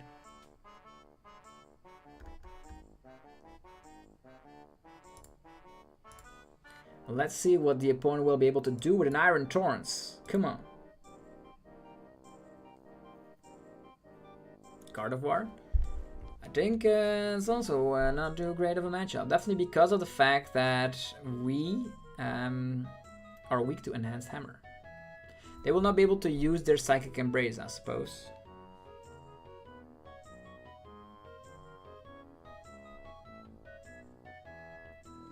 We can hammer.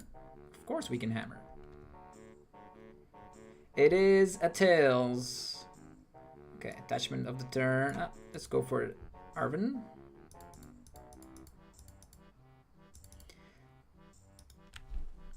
To the bench Pokemon only.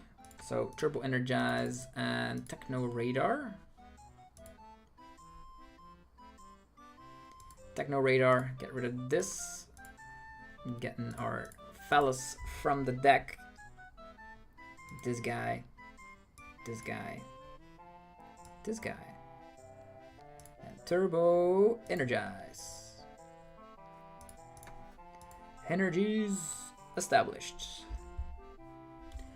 Okay, what we can do is try to find some free retreat, future boost energy capsule, or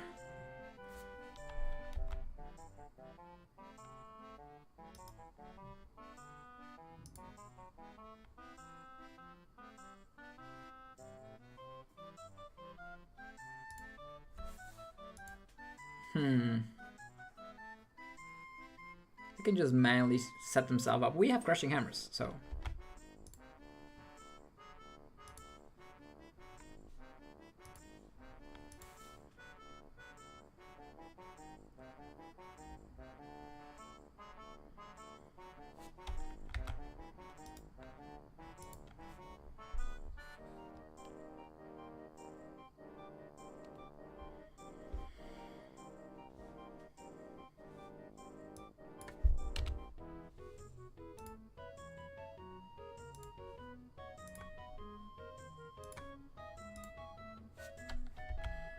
Flutter Mane, that will activate the ability.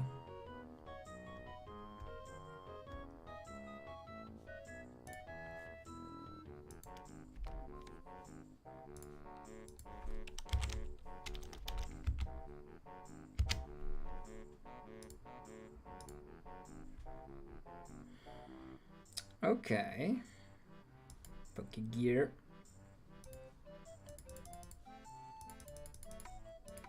Arven.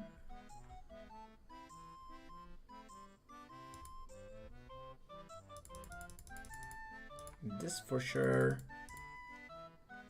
Crushing Hammers? Do I want Crushing Hammers here or not? I think they have literally not a lot of energies in the discard pile. I think Crushing Hammer is a little bit irrelevant currently. Maybe just go for Grabber instead.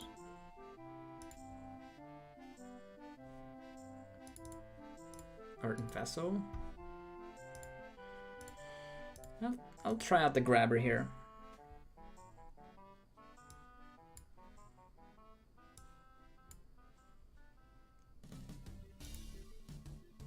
Two Guardiax as well, that sucks.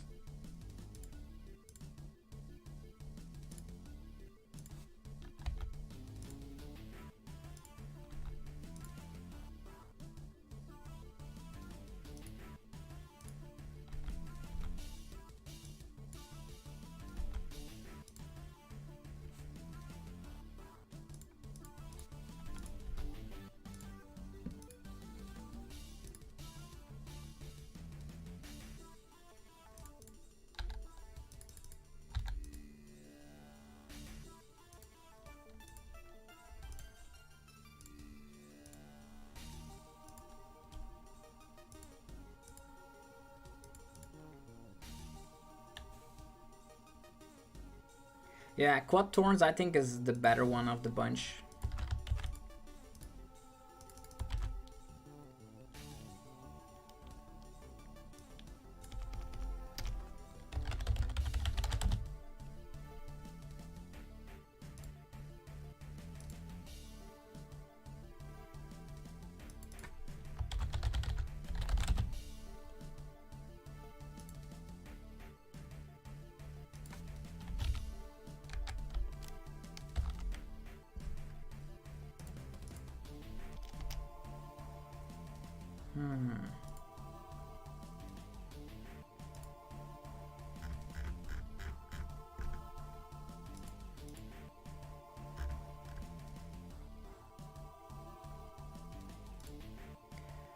Alright, so they were able to establish energies under Gardevoir.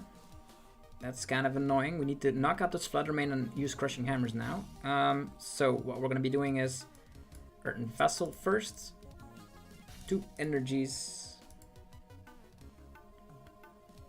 Equipped an energy here. And then go for a Judge.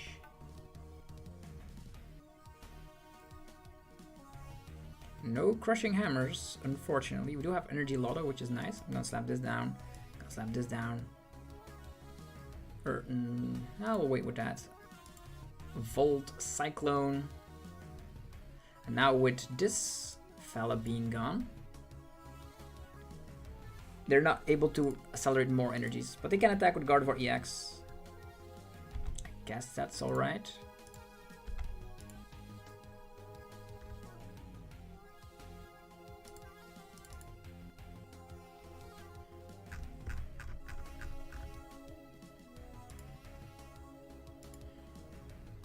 No, the Enhanced Hammer.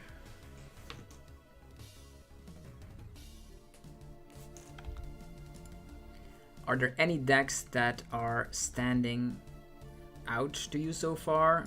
I think Gardevoir is so good. They literally have everything. Have all the best cards, Monkey Dory and First Stamp, draw power. This is nice. It's just slapping damage here, right? 140, definitely not enough. It's 180, 180, yeah, it's actually not bad. 190, and we're good to go. Okay, so if this is 180, 180, I think we need to attack.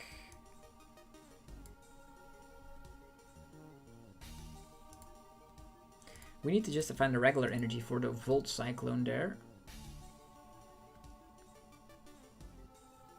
Can also balls this up, but I think it's it'll have to be us finding an Earthen Vessel. Or actually, now that I think about it, this is bad. This is not bad.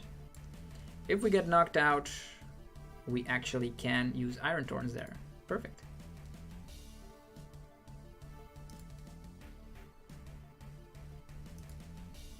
Maybe we need to like get Flutter Mane established once again with Super Rod. We'll see how that goes.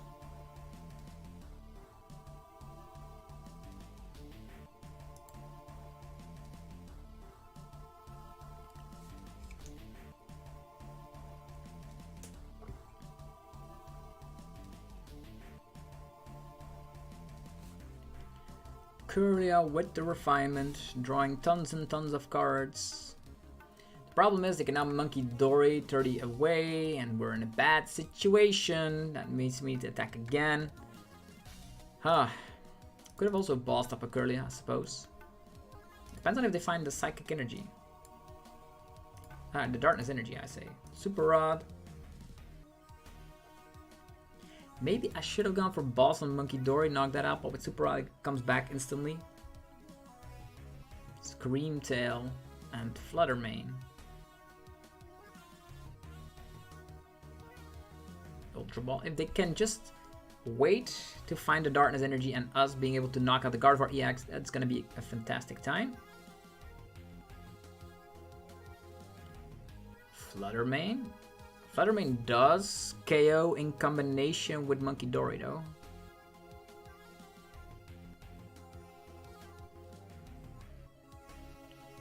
Counter Catching. Residual damage.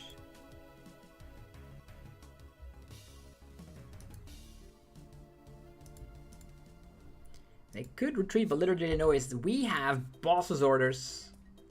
So that will be awesome.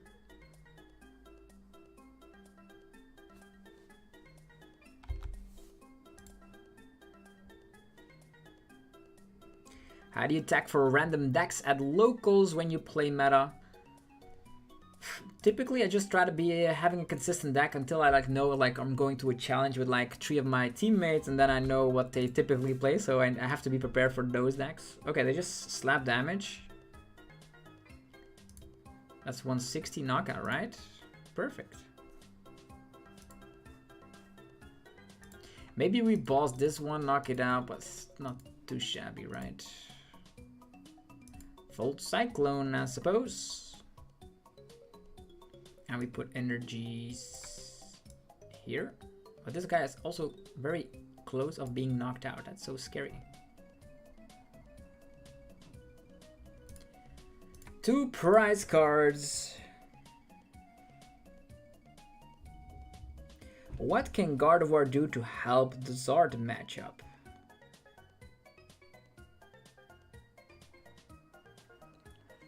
Play 2 Drifloon, so you find them more easily.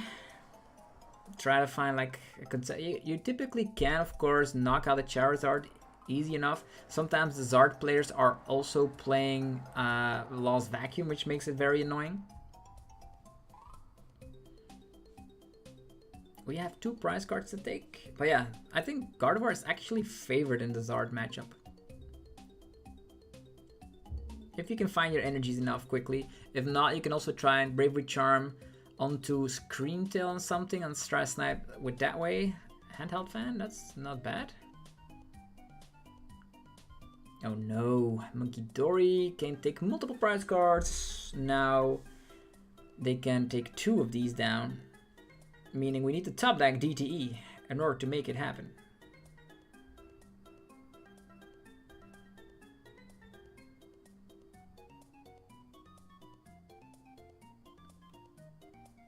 Now this is not good. Look at that. The Flutter Mane's gonna flutter itself over the Iron Thorns.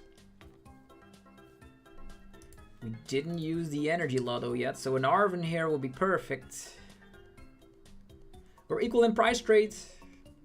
Equal in price trade. Come on. Lost City, late to the party. Eerie. They have literally everything. Earthen Vessel goes away, Ultra Ball goes away, I guess. So silly. Alright. Try and trap Guardy, slap that. They cannot.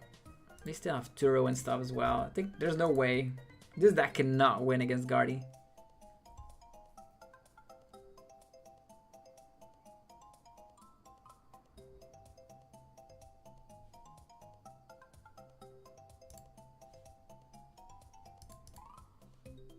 Definitely because of Monkey Dory situations. Monkey Dory is so powerful.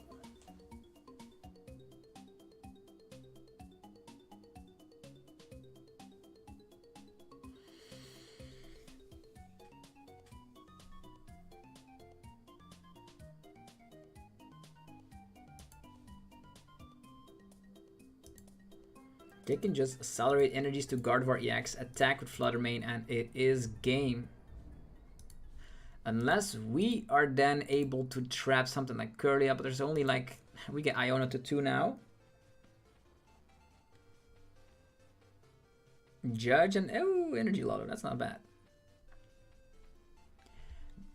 Psychic Embrace, yeah, that's the perfect situation. They Psychic Embrace currently to themselves.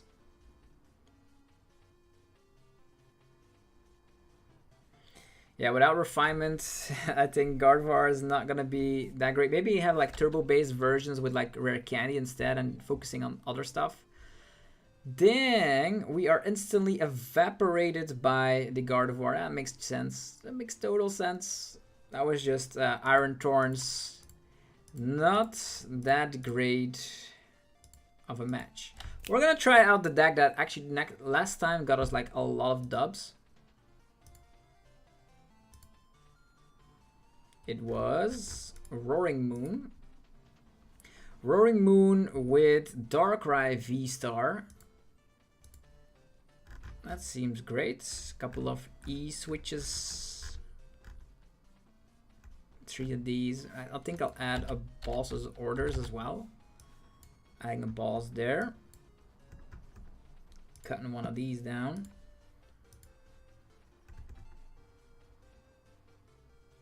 We're actually cutting one of these down. I like these. Okay, back to Roaring Moon, ladies and gentlemen. But before we check it out, I'll be showcasing, of course, the sponsors that make the videos possible. I'll be back in about 30 seconds. So be sure to, of course, head over to the respectful websites.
Okay, we are back. Let's test out Roaring Moon 2.0, see if that can get us some dubs, because here, need a video editor assistant. No thank you, currently I'm able to do it all by myself. It's the one-man show over here, and I always want to thank my teammates that also are around to help out every now and then. Okay, come on, we need some dubs. It's like, it's been a while, we've been testing so much.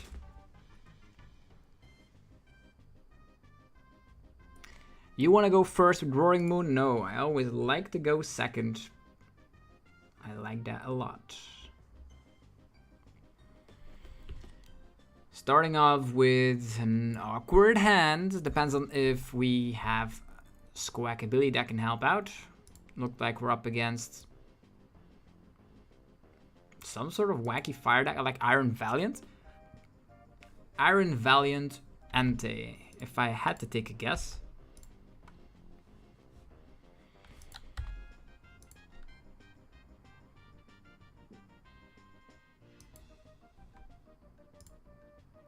Triple Mulligan? What do you know? Ante does have 230 HP, which is kind of annoying to deal with, because we only slap 220 with Calamity Storm. But these guys we can knock out, so that's... I remember this matchup. If I was training like, I think, for last season, I know this matchup inside out, and it is actually quite favorable for Roaring Moon, as you can target down these guys.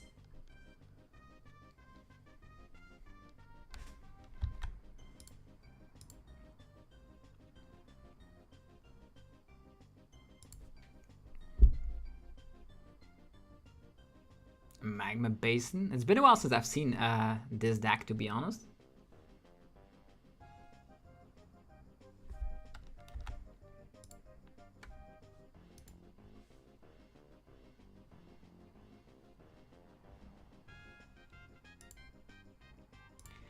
The Squawk gets rid of... That's just playing a 4 count of Carmine just to get the donk. Carmine and Squawk.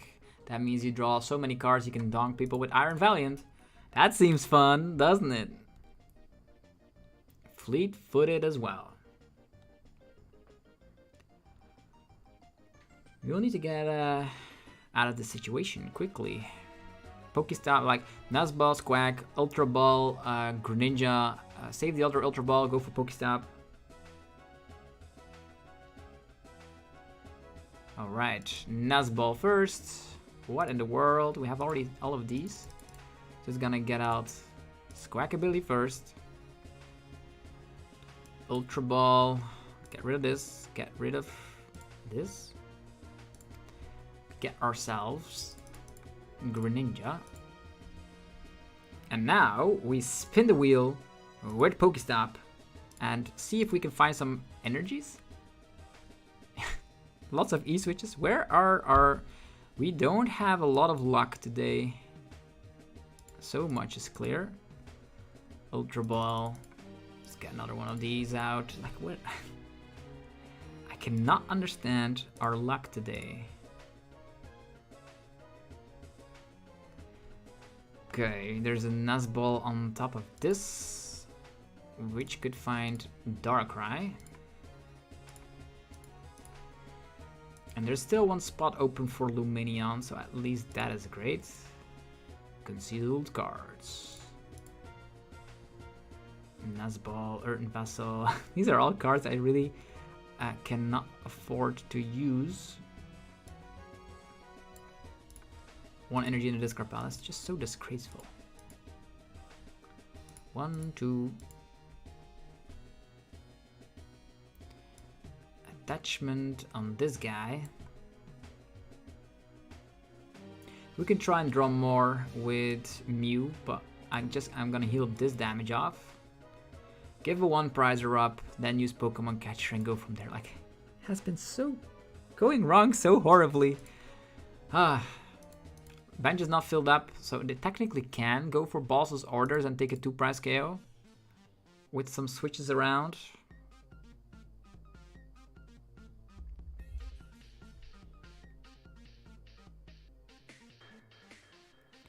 There's a research, and they still have access to 4 Seal Stones, so there will be No Boss's Orders coming, which is great. So Greninja can get knocked out. We have some gusting. What's going on? We need to go 2-2-2. That's what we need to do. And we are having quite the rough situation. Like, only 2 energies in this Dragapult. We did throw away like half of our resources. They're gonna go after Roaring Moon, alright. I don't know if they're playing Prime Catcher or not.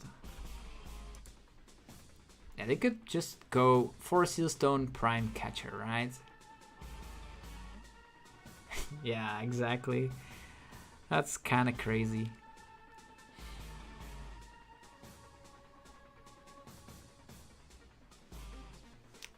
Hopefully they're not playing a lot of boss. We don't have any disruption either, so the 2-2 prize trade is definitely something we will lose.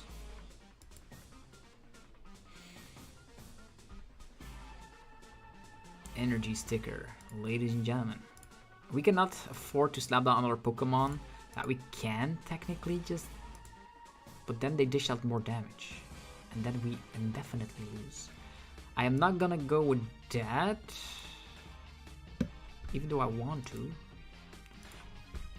They don't have energies. We need to make sure we draw ourselves through the game. Dark Patch, Pokemon catchers, like, this game, man. Okay, at least we do have the darkness energy here. Dark Patch there. We can still not get out of the axe position. Nope. This is not the day. Today is not the day. The win rate is not high at all today. Like, our draw power is bad. Opponents have the nuts. What can we do? Maybe we should revisit this. I'm just gonna try something else out. We're gonna try out Dragapult. Nah, what are we gonna? We're gonna play the classic Charizard Pidgeot. Maybe that is gonna be a great way to actually get some dubs.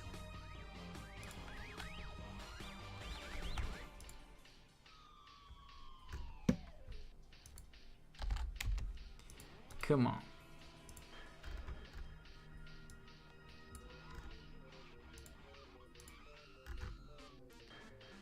Copy. Dragapult? People want to see Dragapult? Come on. What is the best performing Dragapult over here? Copy.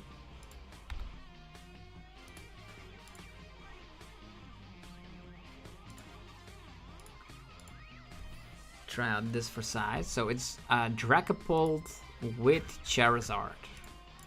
With Neo Upper Energy, Enhanced Hammer and all that. Dragapult Charizard. Okay, let's put the Charizard over here.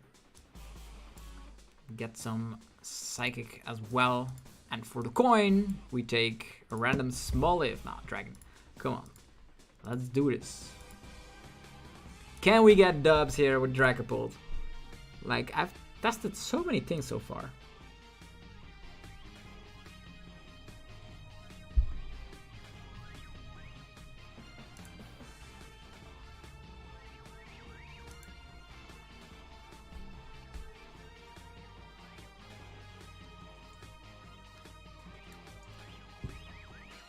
Also, let me know in the live chats where you guys are watching. You're watching all the way over in the United States. Maybe you're from Europe, just like me. And we currently are Friday evening, for me at least. Look at that setup. We have the candy. I guess I will go for Dreepy, Florida.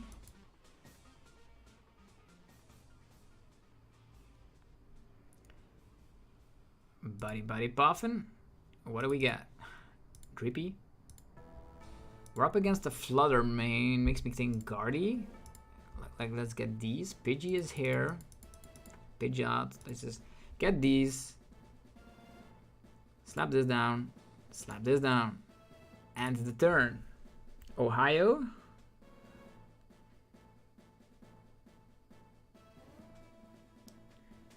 Barry. Or Bari. How do you pronounce that?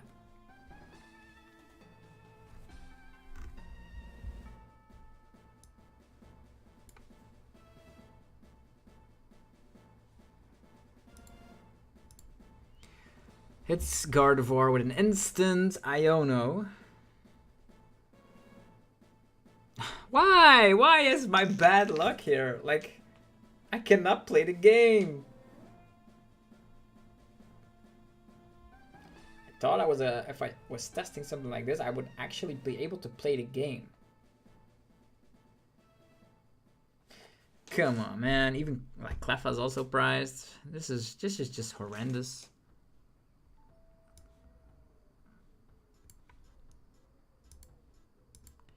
What do we want? Another Manaphy to protect the weak HP Pidgeys from the bench? But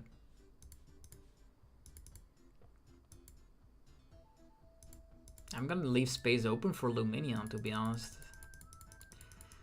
Neo upper energy, everything's in there, man, but I can simply not play the game. There are still no Curlias, so there are no Curlias. I'm just gonna attach here. Hope for the best. Yeah, I cannot play the game. Every deck that I play test with gives me incredibly bad hands. I think in this entire live stream, I haven't even won a battle. It's kind of ridiculous. But yeah, practice makes perfect, they say. So it's quite the experience.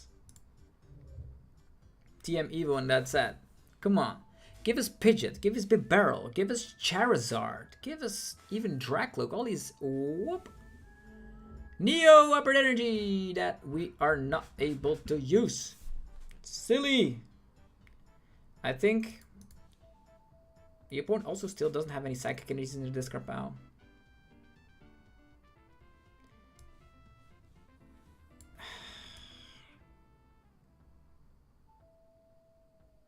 They're probably gonna be start attacking at here at this point, right?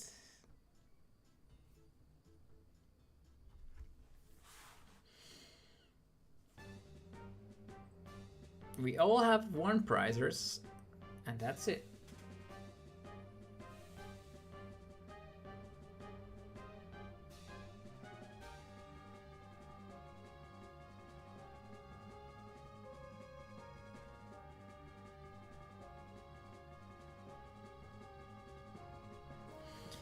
This is not what we want. Not what we want at all. 0 psychic energies into this crap out.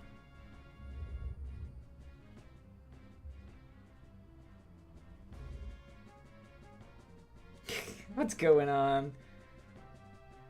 Soon heavy ball. Yay. We get the Cleffa, which I personally would have loved using. But yeah, even then I cannot empty this hand. It's kind of crazy.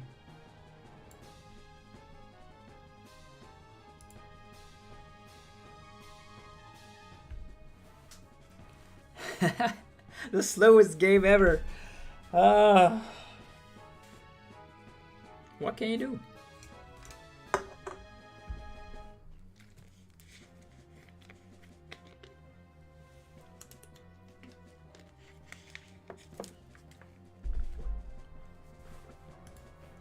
One psychic energy in the discard pile. 2 psychic energies in the discard pile. Dang.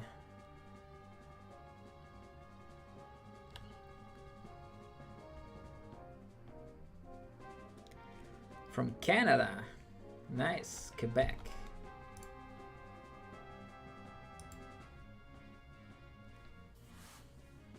Finally, we're free. The Iono is here. Let's go. Unplayable hand. We have an Arven, that's it. They still don't do anything? What?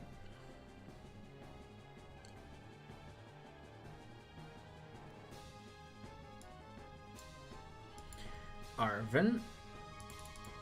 Candy. Skateboard.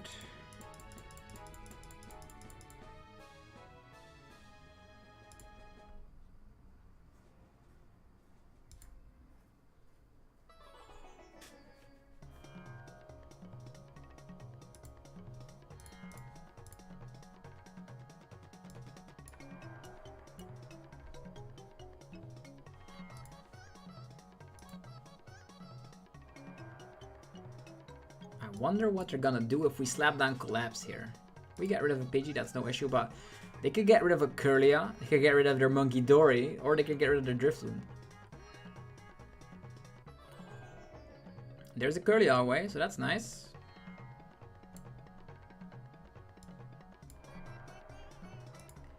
Retreat. Palpat. It back, so we at least can play the game. First knockout, let's go.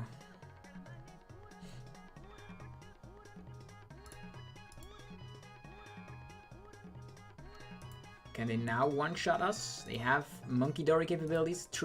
Only 2 Psychic Energies in the discard pile. They need Bravery Charm, actually Bravery Charm and 3 more energies.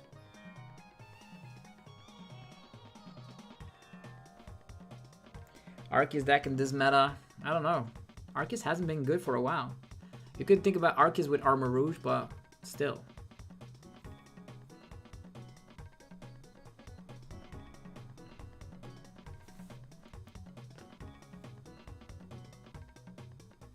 Ultra Ball and TM Evo. Bravery Charm. Ultra Ball 2 Psychics away. No, Earthen Vessel. Yeah, this is great. They're gonna get the KO, alright. Can we get out of the situation? Like, our draw power is so bad.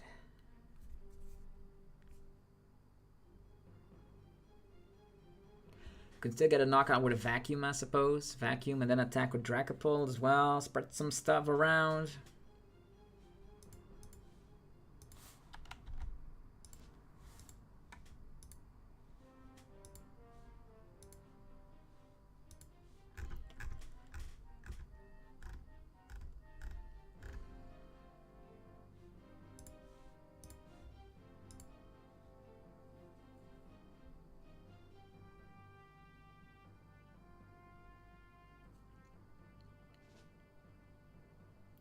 There's the Gardevoir EX, alright. 4 Psychic Energies in their discard pile. Artisan has returned.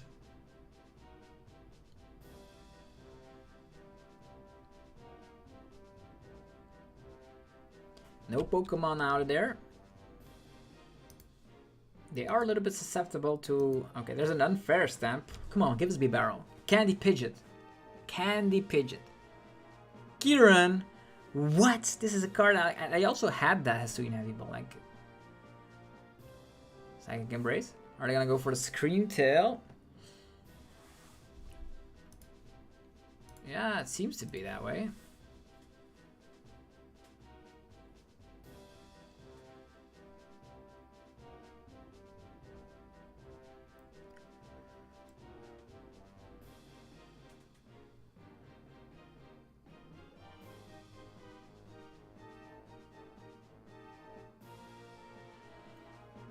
Looks like our Dreepy is gonna see the discard pile.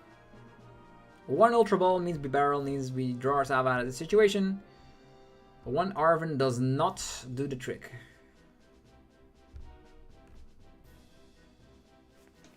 I would also be satisfied with the boss's orders, I suppose.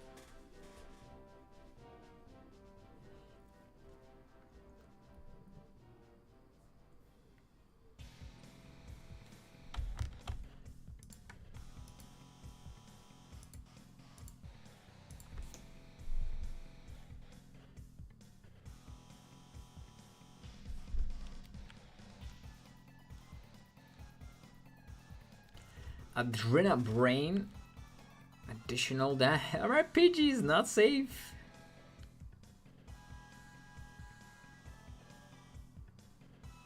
The Roaring Screaming the active. Counter Catcher.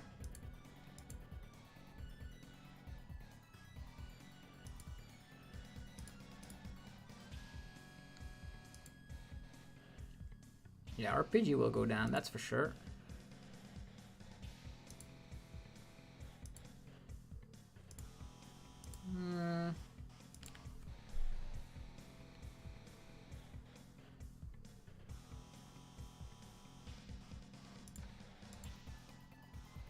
Aye, a draw supporter, what? How is that even possible? Yeah, they can now take 3 prize cards altogether, meaning we can activate Counter Catcher and maybe establish Dragapult EX, take 2 prize cards again, and then we're good to go. Maybe find Super Rod, double Adrenabrain. That could take down even Bidoof.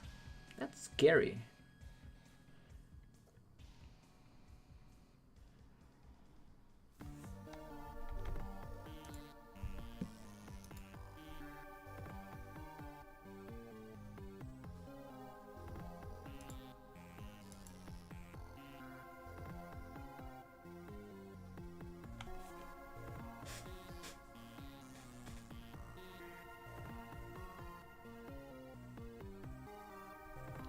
You're gonna swing with the Gardy EX. We will be behind in prize cards as Pidgey will go down, Charizard will go down. We can counter Catcher, like Monkey Dory, knock out, or maybe, yeah, I don't know. We can counter Catcher Ralts and knock out Kirlia and Ralts at the same time. So only Gardevoir remains right there. I am, of course, afraid of some Monkey Dory plays. I think most of these will evolve, right? Hopefully. Kyurem can allow us to stop 30 more damage, turning it into 230.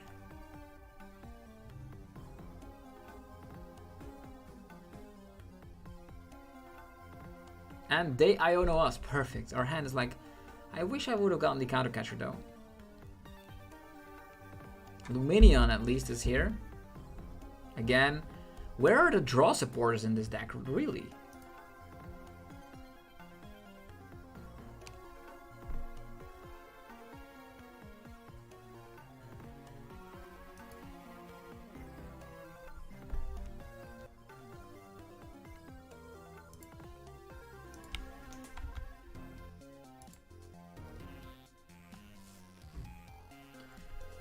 Here comes the Adrenabrain. Goodbye, Pidgey.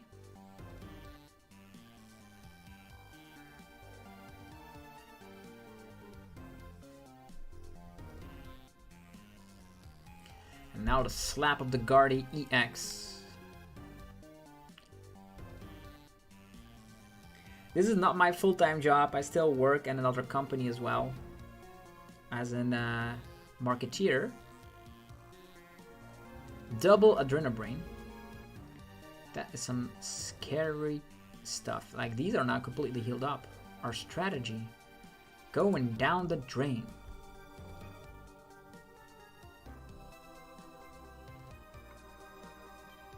So, in my situation, I probably will go for Ultra Ball. The barrel.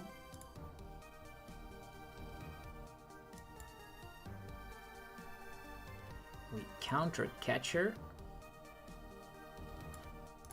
This is the only thing that can take us down, right? The Adrenabrains are kind of annoying.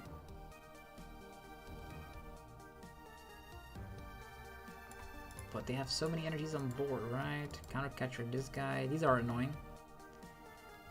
They can take multiple prize cards at once at one point. Maybe getting rid of draw powers also seems pretty nice. Lumineon.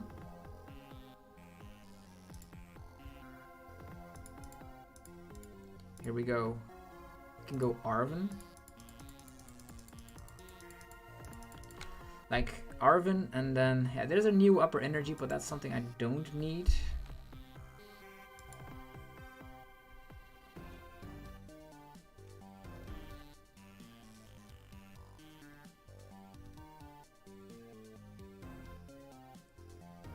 We can Ultra Ball. I don't think I'll need this anymore. Find Dragapult. We just find candy, right? How many candies in here? 2 of them. Okay, that's kind of scary.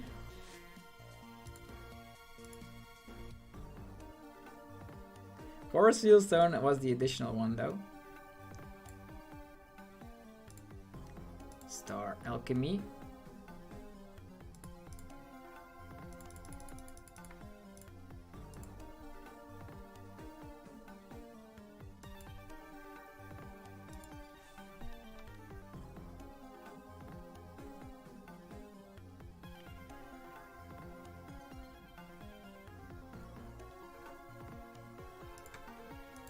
Yeah, the Charmander line is already gone.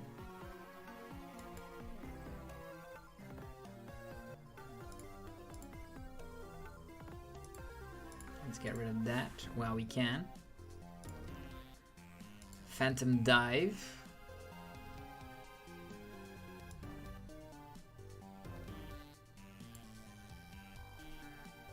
Focusing on these Monkey Dories probably is best, but they will be able to heal. So put all of them on one Monkey Dory.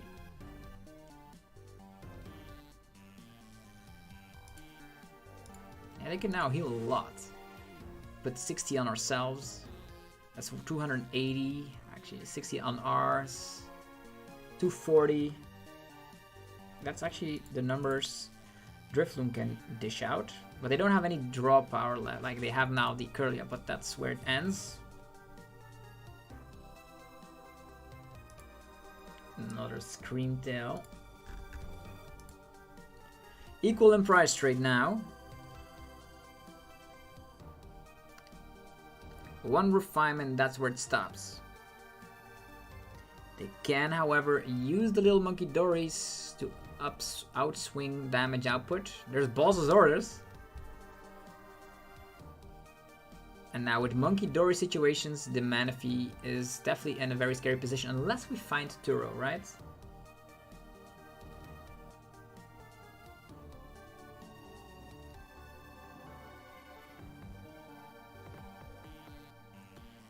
Maybe getting rid of a Monkey Dory would have been better there. Energy there. Now we need the Turo. Bibarel will need to find Turo. So much is clear. Yeah, these double Monkey Dories, super scary. Iona them to a low hand size is nice. We currently do not have Pokemon any longer, so I think I will... But we need to Turo. We need to Turo, don't forget. So I will have to Buddy Puffin. Not get out anything, and then draw the Turo from the Industrious Incisors. No Turo quite yet. We do have this. All comes down to it. Turo or not? Yeah, that's no Turo, alright. The Defiance Band and Kyurem actually allows you to slap 260, which would have been the knockout here, to be honest. That's kind of funky. Never realized that, but with this Monkey Dory, our Manaphy is knocked out, so that is game set and match. Dang. Gardevoir's too strong. Seems to be winning against literally everything. That was actually the deck that Michael Pramwat used at NAIC.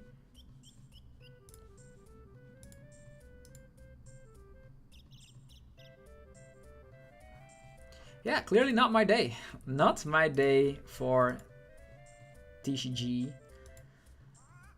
I'm gonna try something out.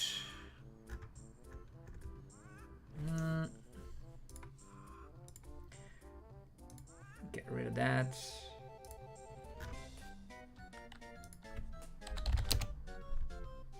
Adding in this. Get rid of that. Adding in this.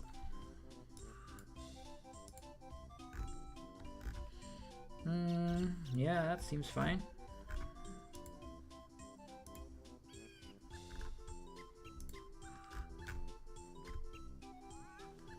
All right, set to the active. Let's try this out. I made so many countless videos. It's the first time like I'm on a Some sort of way where every deck doesn't seem to be drawing perfectly.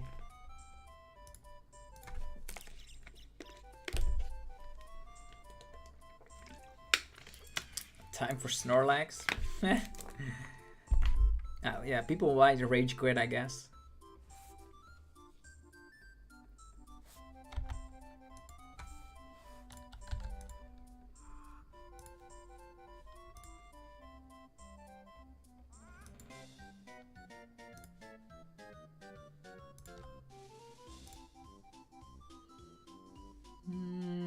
This is not a bad hand.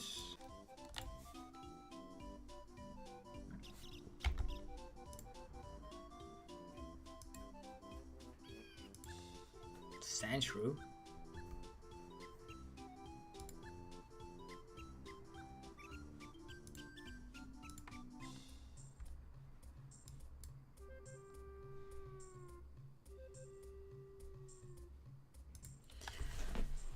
I think this is going to be some sort of control archetype.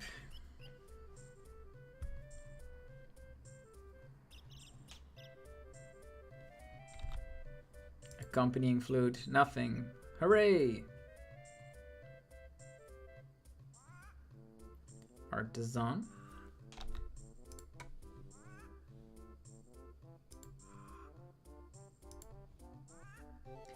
Okay, Mimikyu.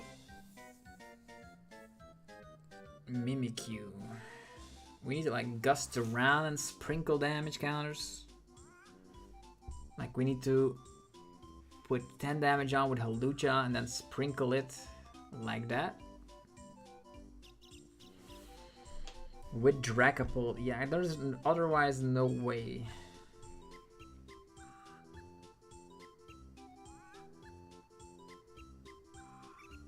We can of course E-switch to Mew EX and then use Ghost Eye as well. Maybe put it in the also, that would be nice.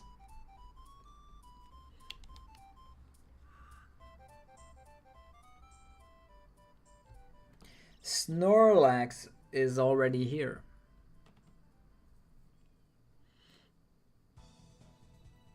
Getting rid of 2 Bulbasaurs, that's so silly.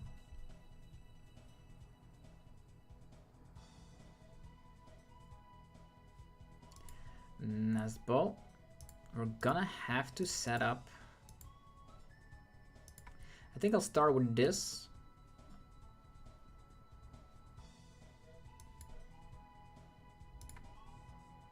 You never know if we can attack with the Teal Mask, right? Another Nazball. 2 Bulbasaurs. They're gonna get trapped at one point. I don't like it one bit.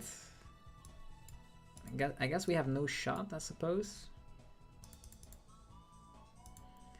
Mew EX could get trapped, but there's still boss. Yeah, no Prime Catcher. That's so silly. Research. Ultra Ball. Get rid of these 2.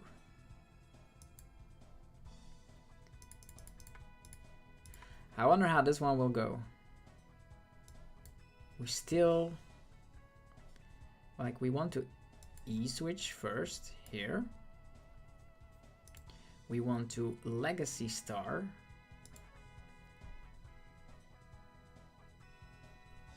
What do we want?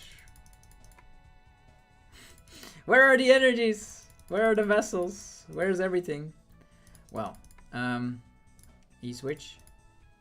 Boss. Seems like solid cards. We cannot even attack, man. I'll E-switch here. Yeah, the problem is that even if we like get the combo going, this seems very bad. We are so slow. We have Bulbasaurus, but that's where it ends. Penny. Hello, Mimikyu. Bravery Charm. We do have a tower, so that's not a big difference. And Insta Charge. Okay. Fire Energy. boss's orders. And here we go. Apex Dragon. The Phantom Dive.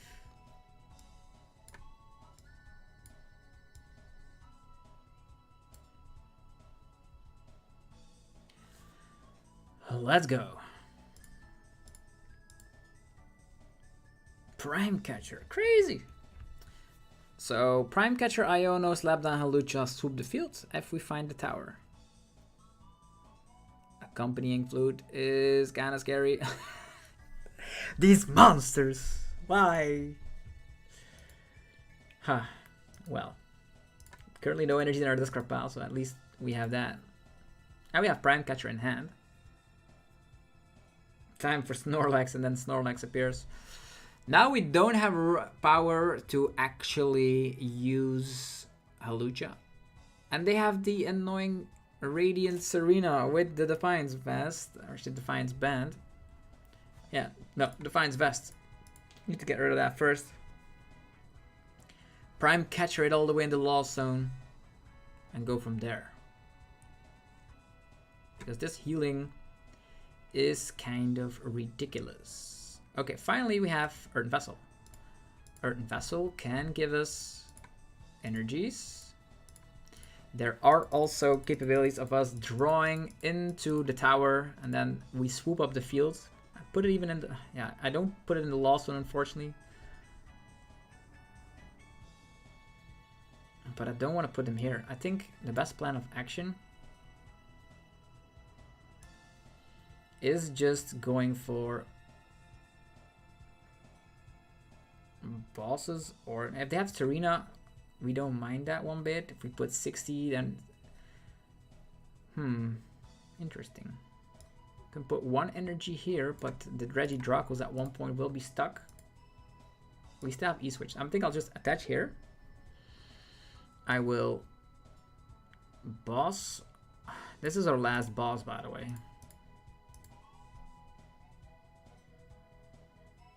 Maybe it is better to Prime Catch instead. Prime Catcher, this annoying fella. No, this annoying fella. Go right here. Oh no, what am I doing? What am I doing? This is the complete opposite of what I wanted it to do. Because now I'm gonna have to burn another resource. Nah, I'm doing it all wrong. It's my bad. Okay. This guy is gonna get healed up, which I don't really want. So there's no other way to go with this. Go with pure aggression. Retreat. Yeah, it's not great. We have E-switches and stuff, so I guess it's alright. But I needed to save that boss. Yeah, Phantom Dive. And let's put it all on this guy.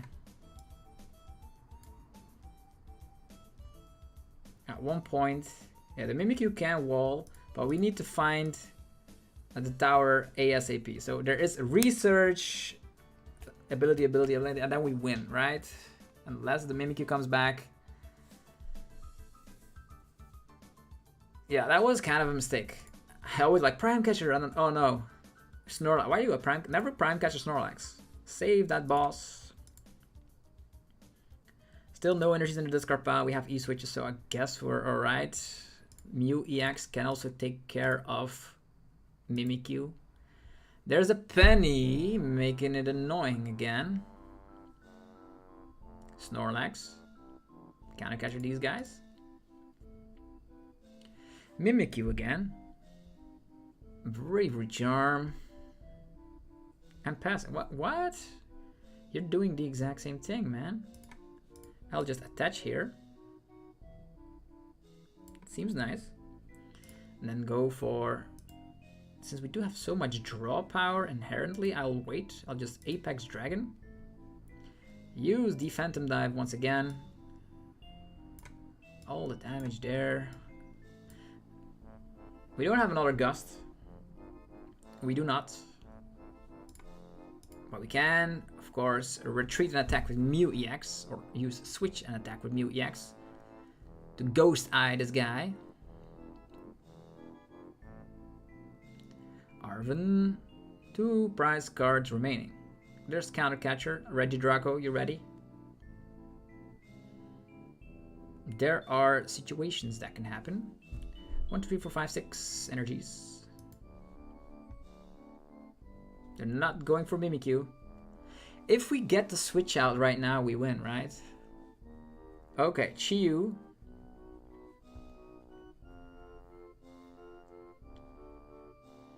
If we get the switch out, we win. Regidrago VSTAR. I'll attach of the turn here. 1, 2, 3, 4, 5, 6. Teal Dancing. Earthen Vessel. 2 more energies. What do we want? E-switch. We only have 1 E-switch. 1 E-switch. We don't have a switch out. We do not have a switch out.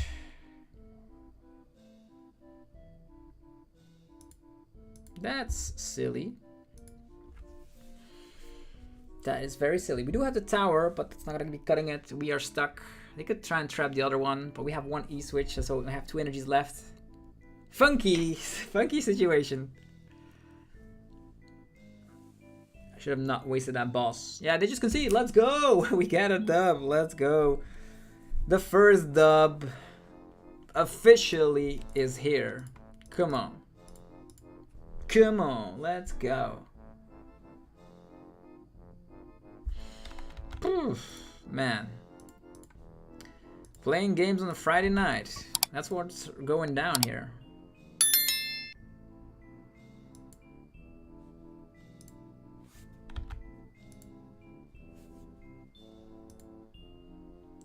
But at least we have gotten a dub.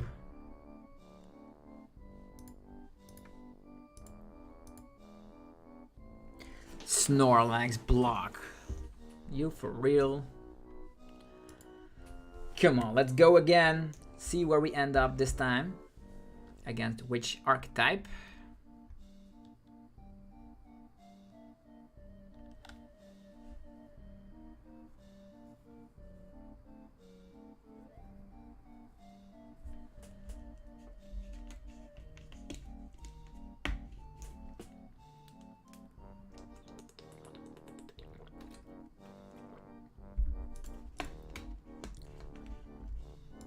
So, this is not a bad hand going first, that's for sure. Attachment, getting some more stuff, even getting an Ultra Ball on top of this. Okay, Fluttermane, 100%. Guardy, it's time for you to get knocked out. So we go Nuzball, get this, check out some stuff in the deck, 3 of these. These are important.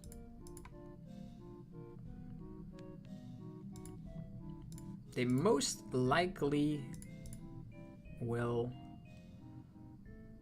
Do we need more fire? We already have fire in hand, right? It's gonna be 2 grass. Attachment. Till dance. Let's dance. Another research.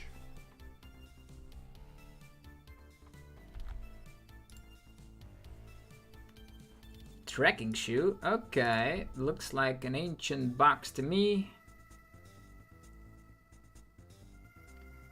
Lost City here is definitely gonna come in clutch. I can actually get rid of Sada. We have access to Regidrago VSTAR. Okay, Roaring Moon.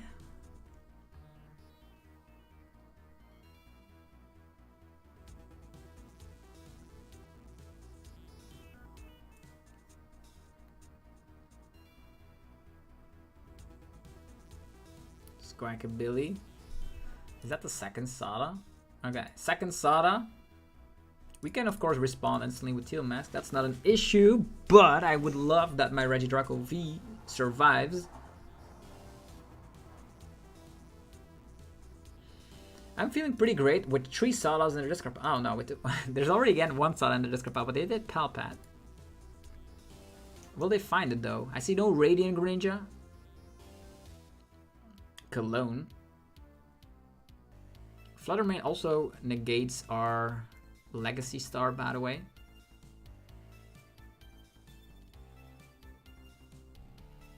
Hello, Greninja. Mew EX. Okay, Greninja EX is prized.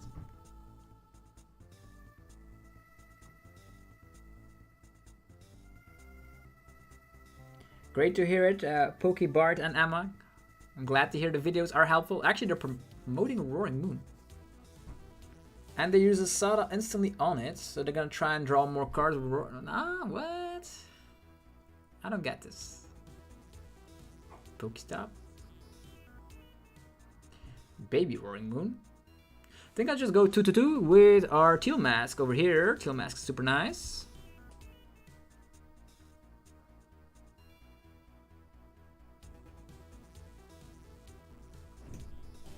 Here we go. Lost City is nice. I'll be Teal Dancing for 1. Let's go. Then I will be evolving. I will be using the Pokestop. See what we get. Oh no, my jamming tower. Dang. Well, if that is the case,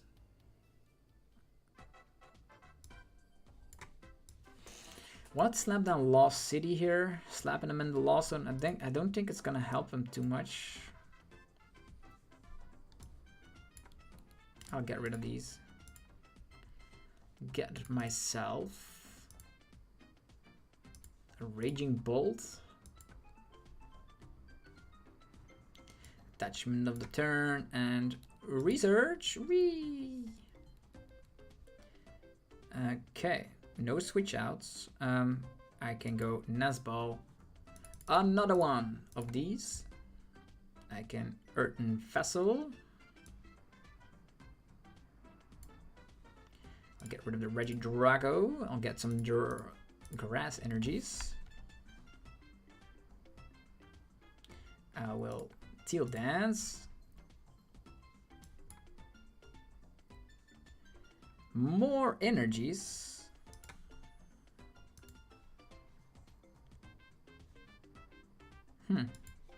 Earthen Vessel. More energies. Over here.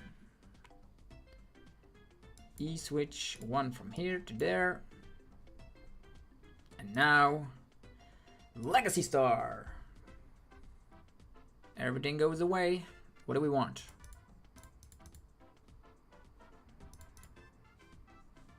Yeah. Now at this point we have 2 attackers ready. So the best plan of action is Prime Catcher. Putting this guy in the Lost Zone is not bad. Superior Energy Retrieval is not bad either. Allows us to instantly... Well, we have 1, 2... I think this is probably going to be the best choices. Moving forward. And... in their discard pile, 2 Sawdust and a Palpad. This guy will have to use its crazy Frenzied Gouging shenanigans. Pricing... We don't one-shot, right? The only thing we have is access to the attack of Dragapult, which could take down Mew EX while spreading some damage. It's actually not bad. It's only 60 damage.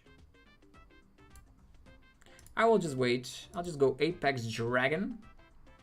And I will use the Bellowing... Actually, no, I think I could Phantom Dive. But then they're going to go after Orphelis. But then we can Prime Catcher. It's actually not bad.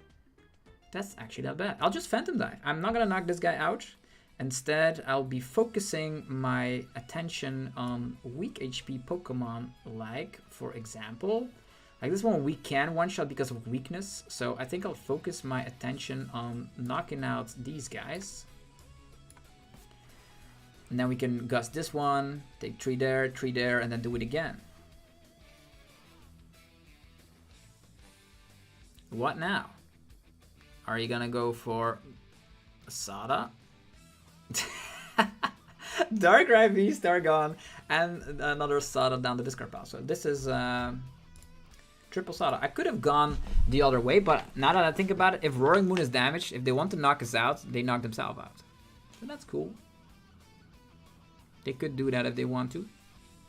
And we have Prime Catcher and Boss. So what you gonna do? Yeah, they just concede. Dove, second dove, let's go. I think our current list actually is missing out on a switch card, if I had to guess.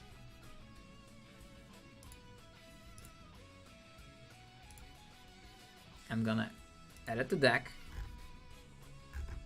I'm gonna check real close. This is okay. Yeah, the switch is in there. Okay, that's fine. 4 of these, 2 of these, 3 of these. Should we need the Prime Catcher or not? Prime Catcher seems nice. Let's continue.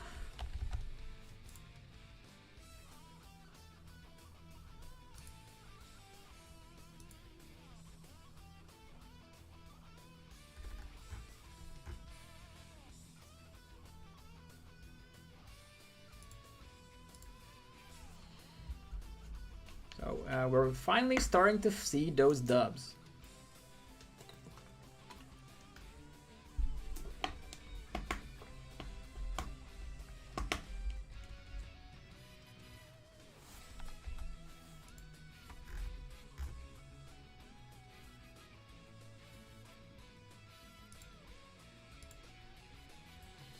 This is an interesting hand. I wish I had Squawkabilly in the deck now. Gardevoir. Nuzball. This guy. This one.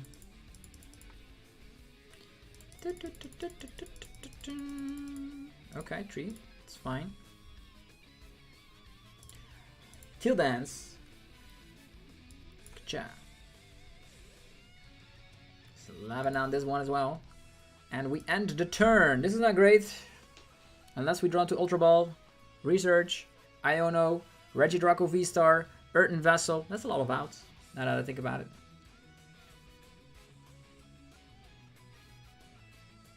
Yeah, this is not ideal. But maybe they Iono. You know them Guardy players. When they don't have Arven in hand going second, they Iono. That's what they're doing. Arven, dang it. We have the Hawlucha already. We have the E-Switch already.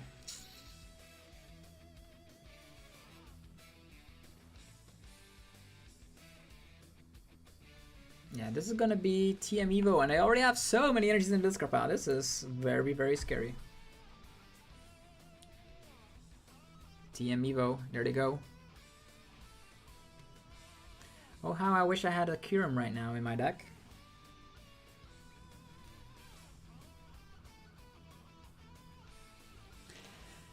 Okay, here we go. The top deck of the century. Let's go. There we go. It's an Ultra Ball. That's nice. These have way too much HP, by the way. Ultra Ball. Get rid of... I'll get rid of them, I guess. We don't play Scoop Up Cyclone, so it's the logical thing to do.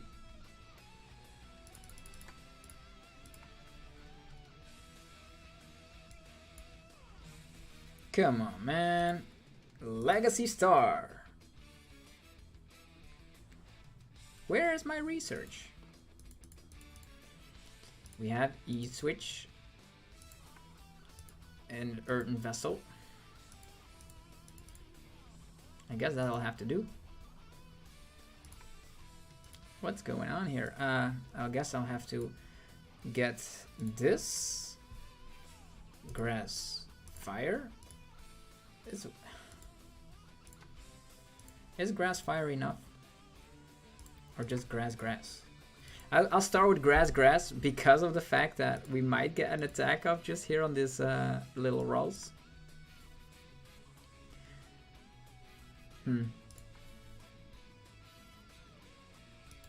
Yeah, this is not great.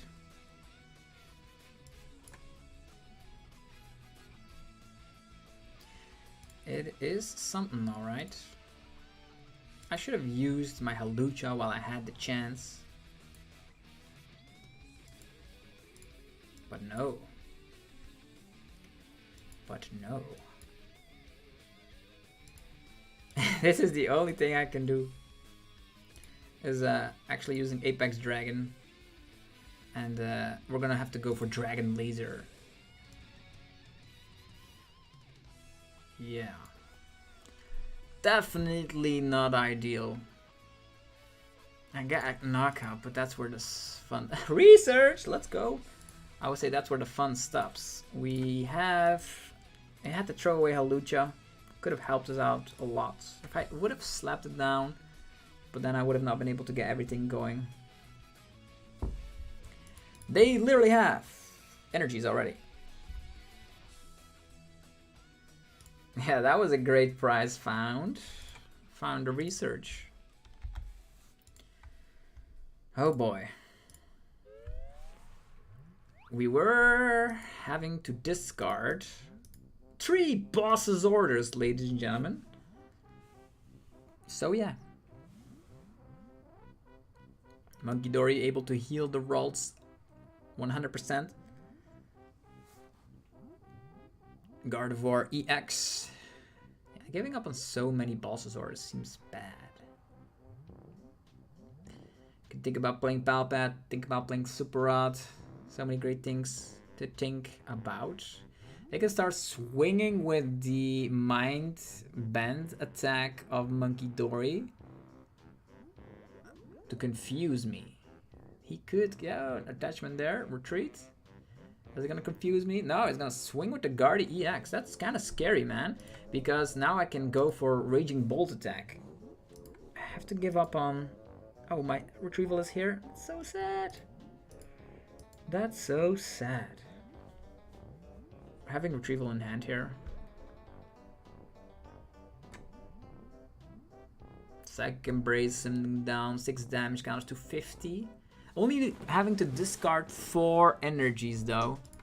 In the discard pile, 2 E-switches.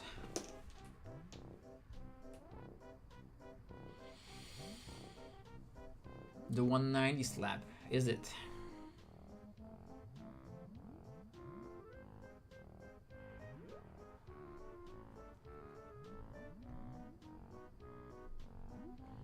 Okay, we survive.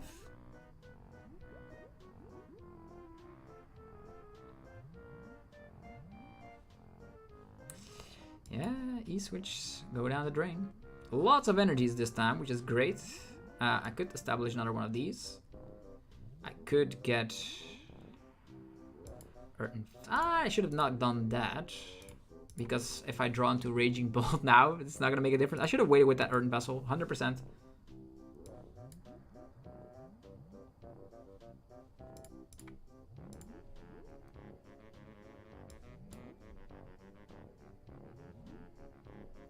Yeah, I would have not drawn it anyhow. Attachment here.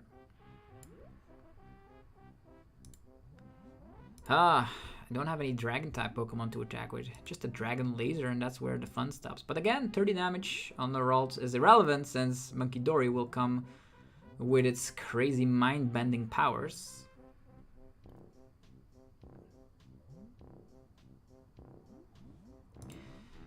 Yeah. At least we can 200 and then use Dragapult's attack. If we find E-switch, there's gonna be 1, 2, 3, 4, 5 grass energies. 6 grass energies. We have 1 left.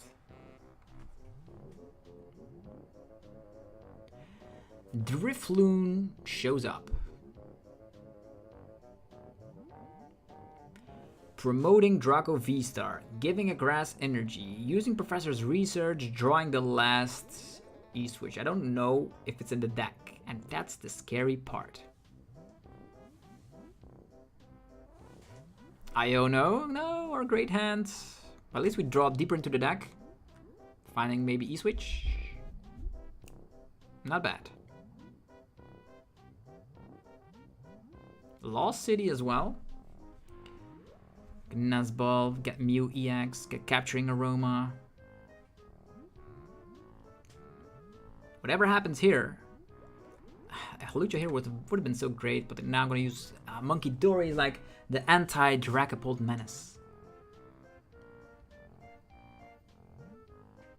Do they find more Curlias though?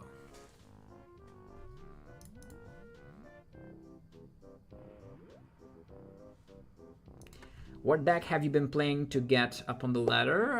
I've been playing a little bit of everything.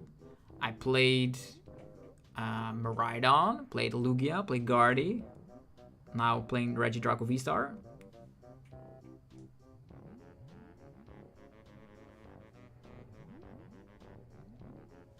With Capturing Aroma, we can at least scout if our E-Switch is in the deck, right? Because if it's not, we probably will lose. How many energies do they have in the discard pile? Only 0. Yeah, 0. That means they have to attack with Gardy EX here, which they only have 3 cards left in hand. They can... I don't know what they're gonna do. Adrena Brain, healing their Curlia.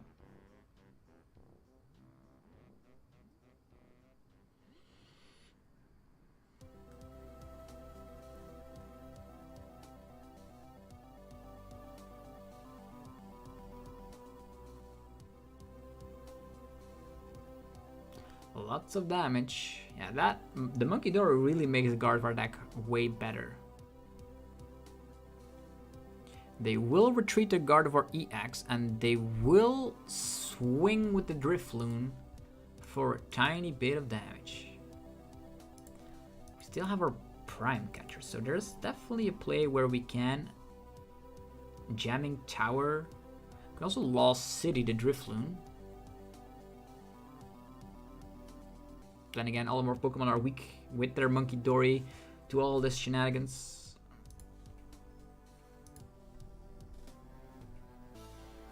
I just hope, since Prime Catcher is still in the deck, I think I will always promote this first. If we don't have the E-Switch, I should have checked.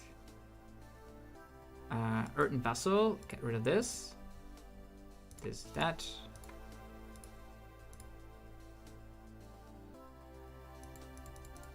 E-Switch is in there. Jamming Tower is in there. No Prime Catcher though.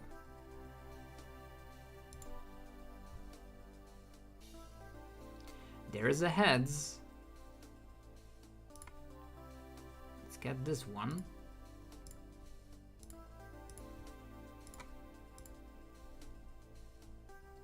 Now we're all in on this guy.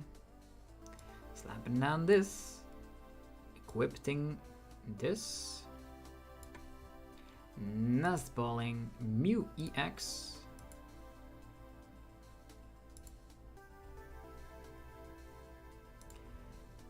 Restart. Yeah, that's not what we want. Research. There's no E-Switch. Nothing we can do. No E-Switch means we're not gonna get this KO. Meaning this guy can just knock us out and then we just lose the game. So close. Dang. Difficult. Very, very difficult.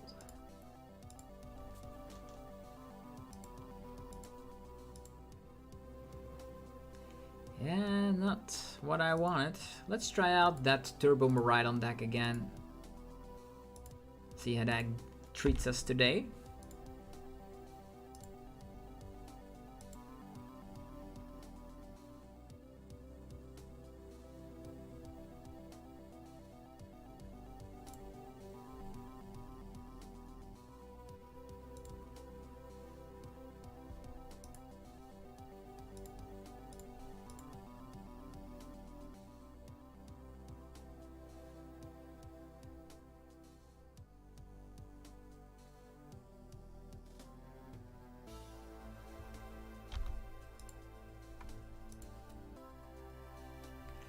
With Future Bugs being a failure with no solid support, how do you see Future Handstorms adapting?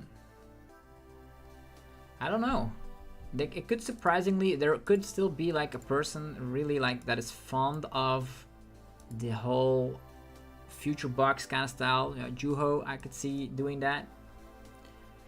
But yeah, it's kind of weak to like Guardy players that know what to do. Weak to something like early gone Mimikyus. Also weak to Charizard. Yeah, I don't know. I go first. This is a deck just clearly not giving us the support we want. This one. I guess we're gonna have to put a rescue board here. We do have access to more stuff. Okay, fleet-footed. Check out more energies. TCG Live. They're not giving me the hands I want today.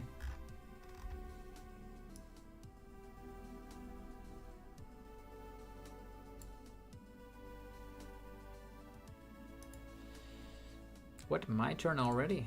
Okay, now we have some. I guess we're gonna go Nazball.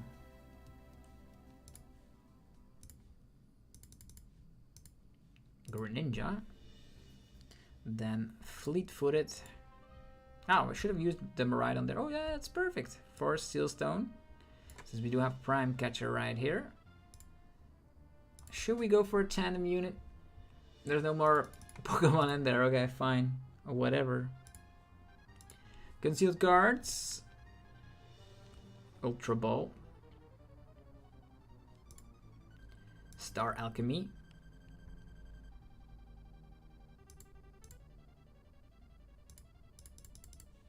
Definitely Arven.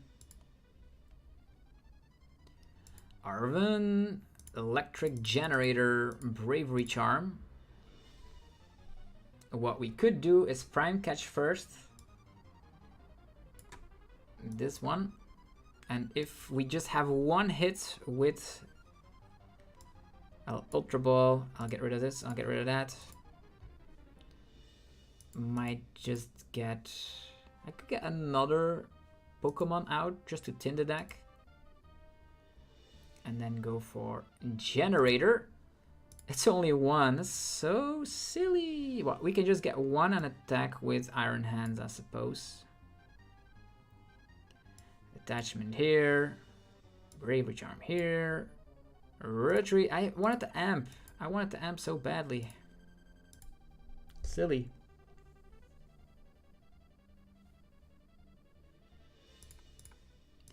A deck that plays 16 energies and still whiffing out on the generators. And that's why, ladies and gentlemen, you don't play Miraidon.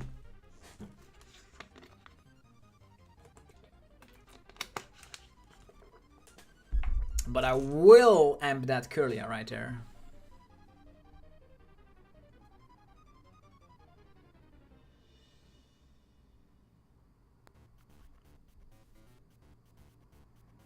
Yeah, my RNG was not that great.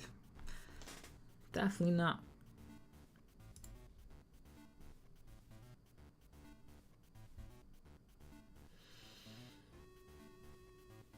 But the opponent now also has bad RNG. One Curlia against the world. Like, I'll amp it and it's game.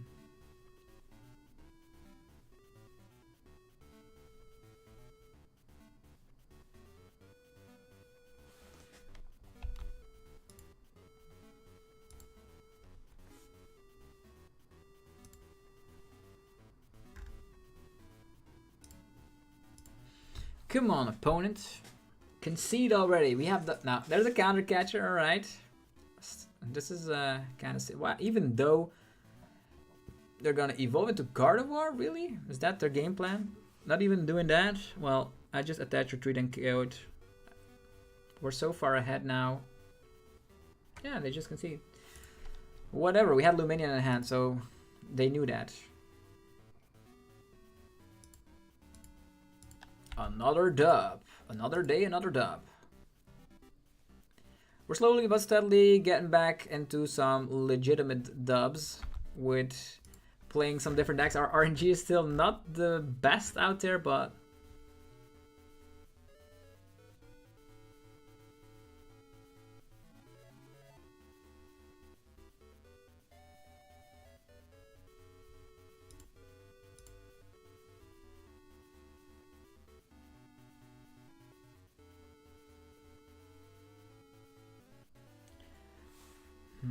Do you play subs? What is subs? Super Rod? You mean Super Rod something? No.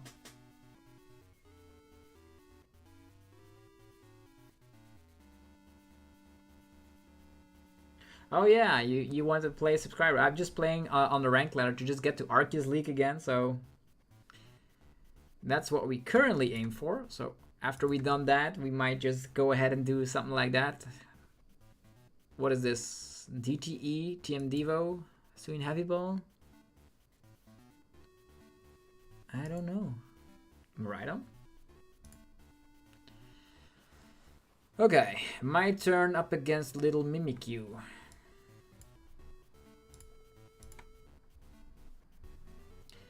Raikou, Iron Hands.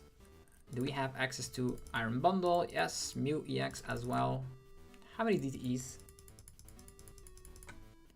Is that Tusk Mill?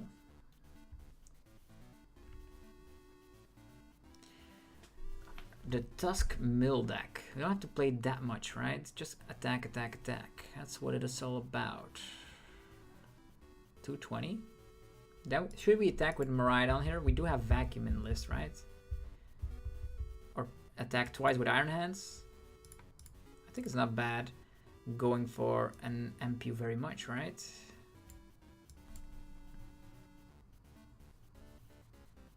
Rescue board over here. And like at this point, MP very much is 130, but these fellas have more HP. So our best plan of action, I think we have no other way. We can just get a Lumineon out, I suppose, and just wait with all this.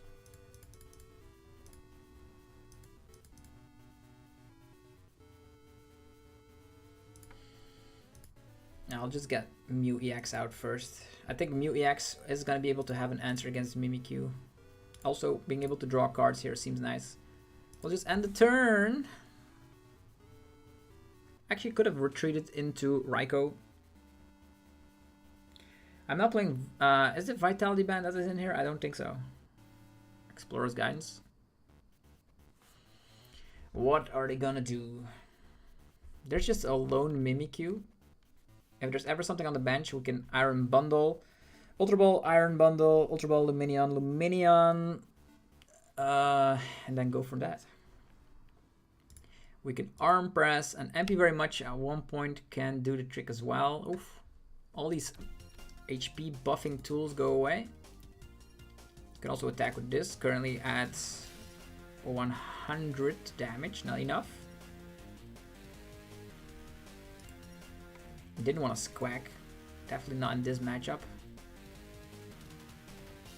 Bravery Charm. Okay, that means we still need a 2-shot, which means MP very much is very, very good. Prime Catcher, ladies and gentlemen. Retreat. I'm gonna Prime Catcher. There's a switch card as well.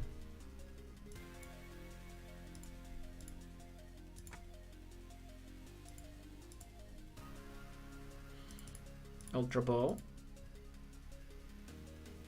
Lumineon. Using Lumineon for Arven. Arven finding... Yeah, there's a vacuum right here. A generator for a Seal Stone. Then we generator 2 energies. We can't actually...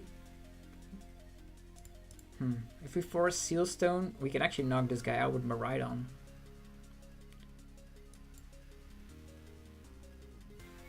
Instantly knock it out.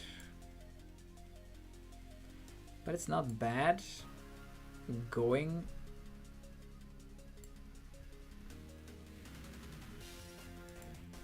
Prime Catcher this. There's a couple of things we could do. We slap 160 now. Then go for Vacuum KO or just amp it very much. 2 prizes. Bam.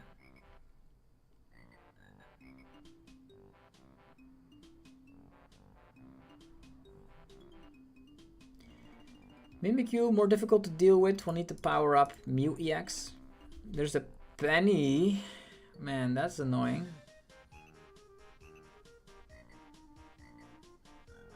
Oh, they're going that route. Sure. For a Sealstone DTE.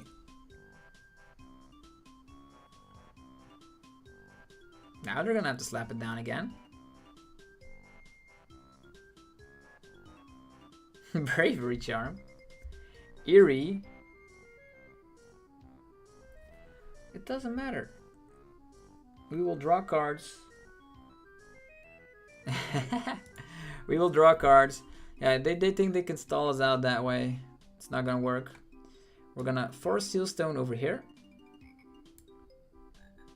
We will draw 2 cards first. See what we get. We get an Arven, which means Arven gets Vacuum. And this. And now we use the V-Star to find the DTE. Man. DTE. Vacuum. Their Bravery Charm. And that's how people forget that, oh, I'm gonna go Lone Mimikyu. No. Lone Mimikyus are not winning games here.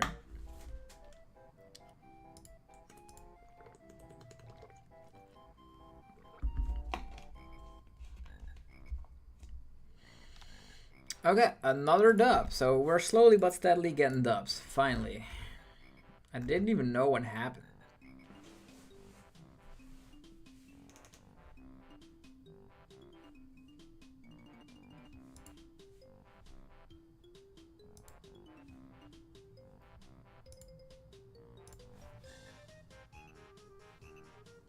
Again, we're up against the same person. So again, with the...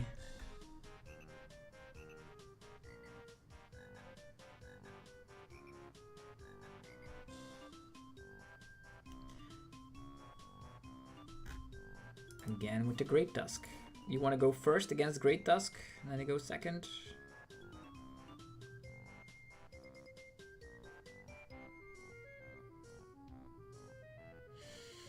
Yeah, let's go first. We'll see what happens. They might whiff energies into the discard pile and stuff.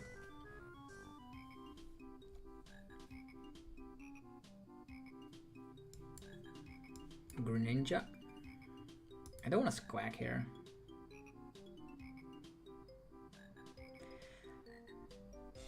There, we're up against Ogerpon. Okay. Concealed cards. I think Luminia's fine. Now I have to throw away all these resources. So silly. I guess we can switch card here and then use the Motivate to set something up. Either way, this feels bad. It feels bad. Maybe I should have not put the Bravery Charm on because I throw away the switch card. Is there even... Yeah, we can use Mew EX, I suppose. Get rid of this, get rid of that. Amp you very much, could do it.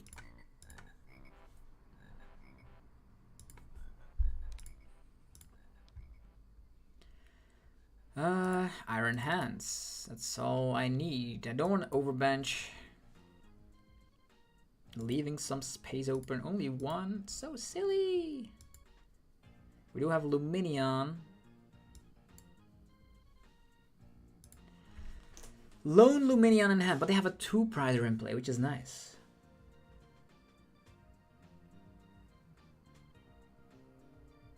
Let's have some sort of a stall mill deck. Did burn 2 generators, 2 Balsasaurs. Had to burn through the deck with Squack. That's not good. Now we're gonna have to Lumineon, get Arven. From the Arven, get maybe Nazball, Mew VMAX, Mew EX.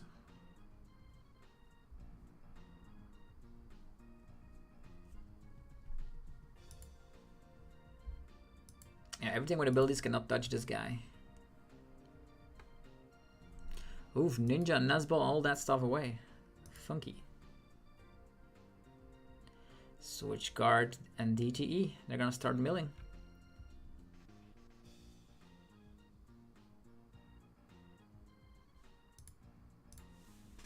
They're gonna start milling. Wow, we can knock this guy out. Will they then find another DTE? Tatsugiri, sure. I wonder what they will mill. Of course, all of our energies. Silly. Well, at least this is great. Nazball, Mute EX. Luminion. Going for that Arven. And before I Arven, I actually will use Mute EX. Maybe I can find something first. Energies. Okay. Arven. Switch guard. Forest Sealstone. Yeah, I should have waited there, but it's alright. I can put this over here before it gets milled and stuff. Over here. Switch guard over here. Don't need anything else currently, so I will just arm press it away. And then I will amp the Tatsugiri and it will be totally awesome. Town store. They could still find another switch guard, I suppose. Attach amp, 3 prizes, awesomeness. We still have vacuum as well.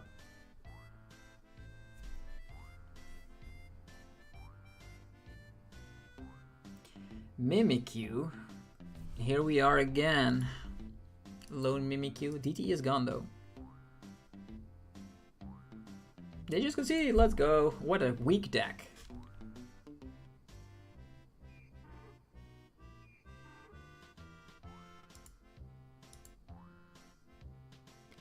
Hello from Indonesia. Thanks for watching today's live stream. We have been doing well with Miraidon and a little bit with Regidrago VSTAR as well.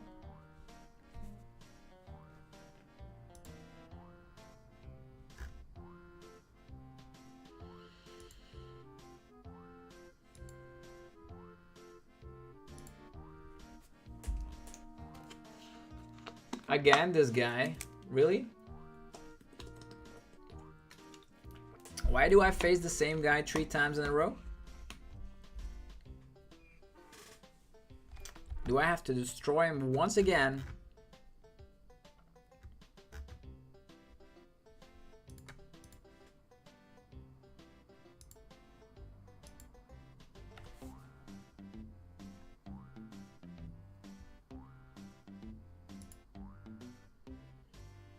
This is not too bad of an opening hand. I'll start with Miraidon, see where we go. Miraidon itself can also start one-shotting, right?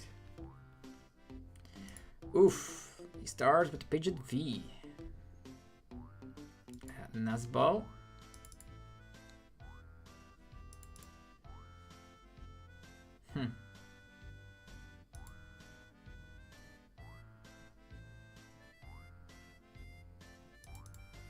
How do we do this? Definitely get the Mew, maybe the Greninja.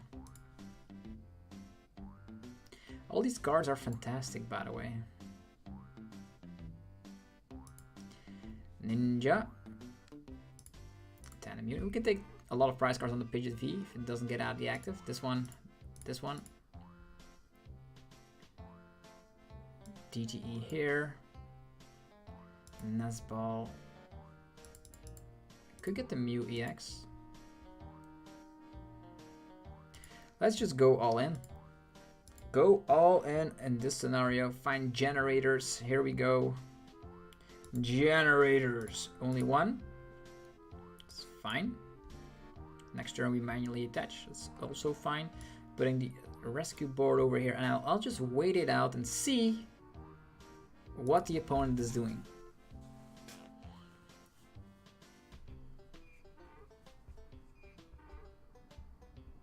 Cannot get out the active, he's done for. Let's go.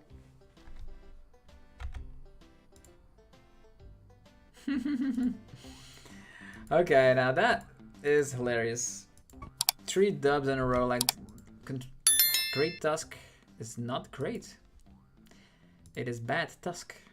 And we are in Victini rank, so it'll take us quite a while to get back to where we were before the reset of the ranked ladder.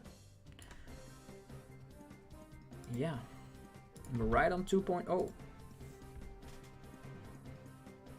Yeah, how many times must we teach him a lesson? I don't know. Come on, this time around it could be... Yeah, it's someone else. It's someone else, ladies and gentlemen.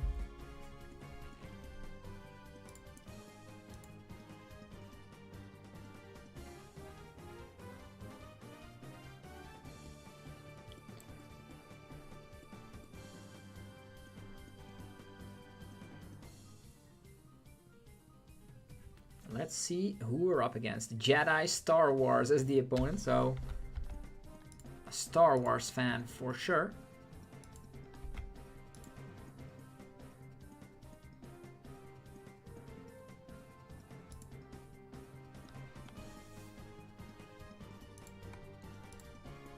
I will go first. All right.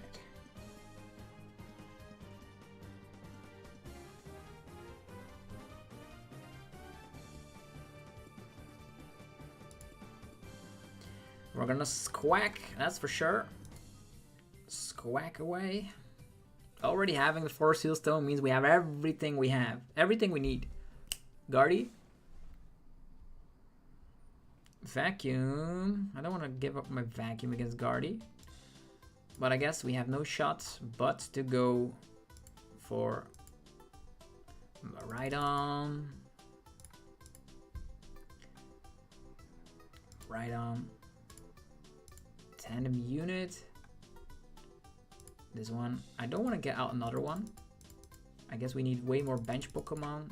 Let's try to set up 2 of them. Seems great, right? 2 of these will win games. But we can get them out at any point. That's true. Let's just get out 1. Get out 1. Use the... I don't think we can... Ultra Ball already put the 4 Seal Stone in play. I think Raikou is surprised. That's the main issue.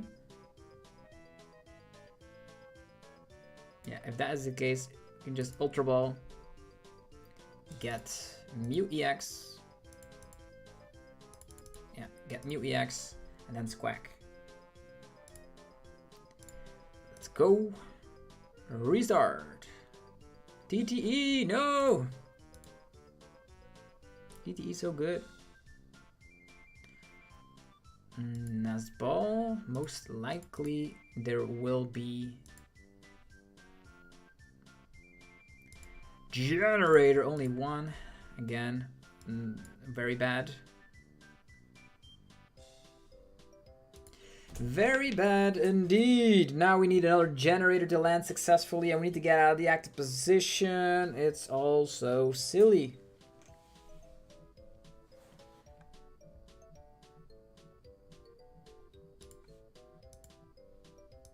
Generator 2 landing is nice. Can then Ultra Ball, get maybe another Iron Hands established.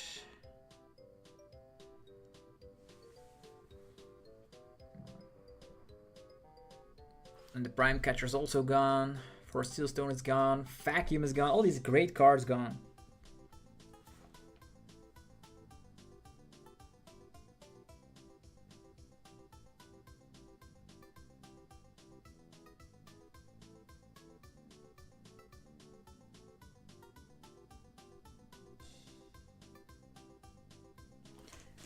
And this is actually a list that was played at NAIC.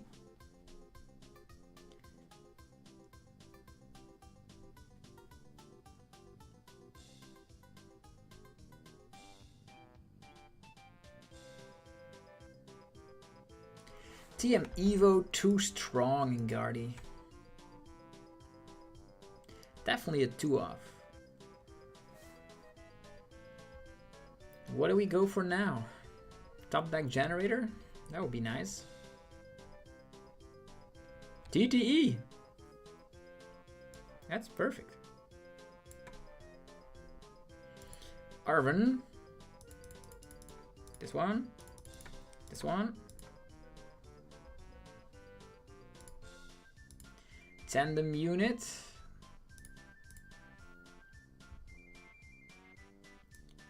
Board here. Generators. That's perfect. 1, 2. Retreat. Since we do have that many bosses orders left, I think I'm fine with this. And even Iron Bundle. Like, Mimikyu is not going to be doing anything. Amp you very much. Let's go. 2 prize cards instantly. Boss is great. Iron Bundle is nice. We can Iron Hands again, but then I don't know what we will do afterwards. If they are able to respond to this guy. In the past, there was, of course, the capabilities of using Vacuum, but Vacuum is gone. Triple Curlia. Draw 6 cards during your turn.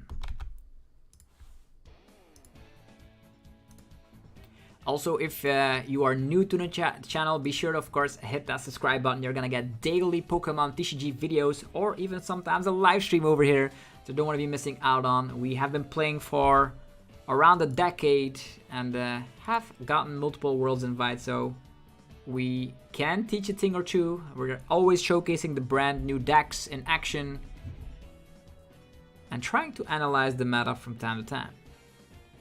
Mimikyu still stuck in that active. Can they get enough energy to the discard pile? And more importantly, can they find Bravery Charm, Drifloon combos? They need to find Guardi EX, they need to find Drifloon, they need to find Bravery Charm, and they need to still discard 2 more Psychic type energies. Can also counter catch Mew EX. It's an option. They can wall with Mimikyu and hope we don't have boss's orders. And we still have access to Lumineon for the late game. Okay. Arven means no hand disruption, but it does indicate that they might be able to establish. Could go for Earthen Vessel. Earthen Vessel, Bravery Charm, then draw into Drifloon, something like it. Drawn to Ultra. Oh, and Fair Stamp. Okay. Buddy Puffin. Drifloon. And an Unfair Stamp.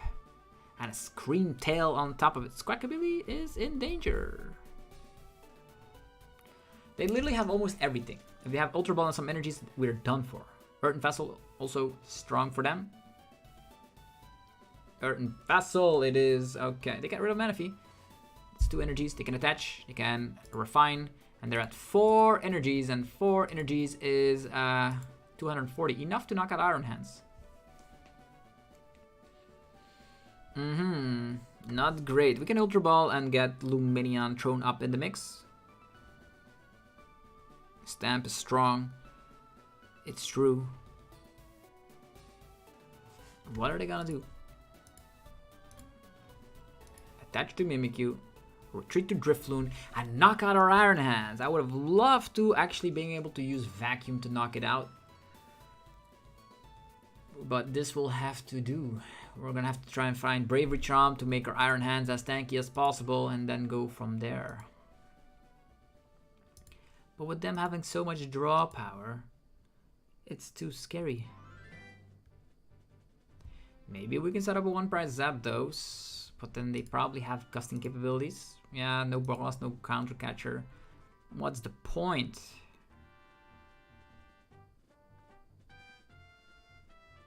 We also don't have hand disruption, so that's so silly. Energy. There's no other way. Ultra Ball, Lumineon. Lumineon activation. Getting, I would love a 1-up Iono in here, I'm not gonna lie. First we go for, I think, gonna have to be Arven first. Generator, Bravery Charm. Charm, Generator, only 1 energy, it's so sad. Sad times indeed. Come on, Mew EX. Draw into 1 energy. Oh yeah, we got 2. But now we're gonna be running out of resources very quickly. It's gonna have to be an amp and then hope the opponent cannot establish another Drifloon with a Bravery Charm.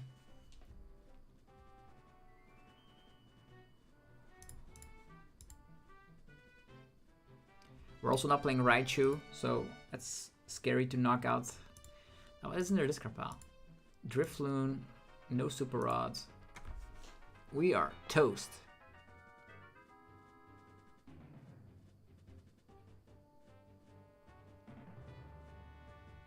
There's no... Maybe like one Super Rod in here would be nice to just get back in Iron Hands and get some energies back in deck.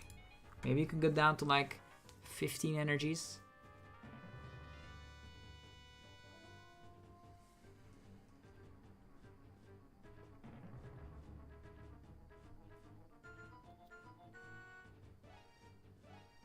Yeah, that's the Arven. Bravery Charm, Drifloon. Yeah, Super Rod even. So we are toast. Is there something we can do? Probably not. They can still Screamtail the Squack later. Nuzball, Drifloon. Yeah, we are toast. We're gonna have to give up here. Giving it up. It is what it is.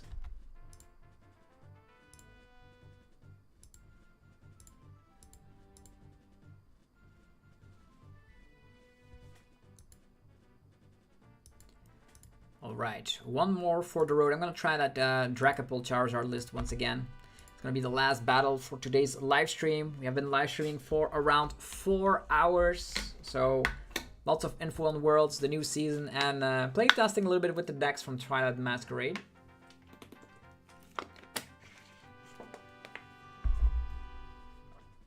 Okay. It's Tails. Do I want to go first?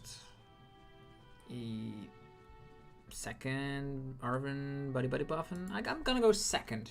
Let's go second.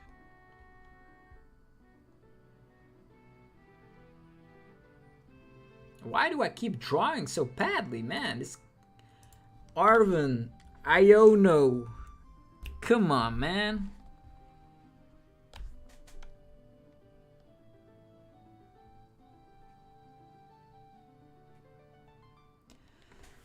Okay, I've even let a Regidrago deck go first. We are toast. There's no way we can win Jamming Tower unless they like... Oh, they have no energies. Okay, cool.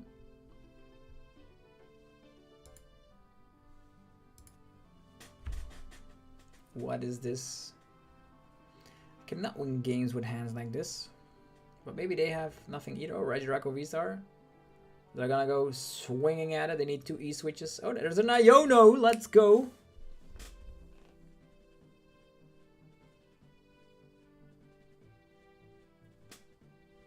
Again, stupid hand.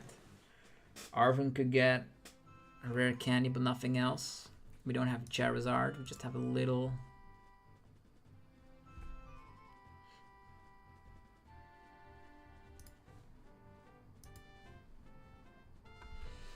Maybe we're safe for a turn.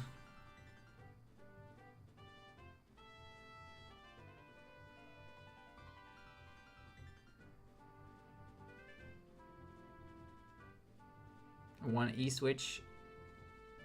2 E-switches. We're done for. What is it in discard pile? Dragapult even. Nah. I'm out. I've had it up to here with these hands.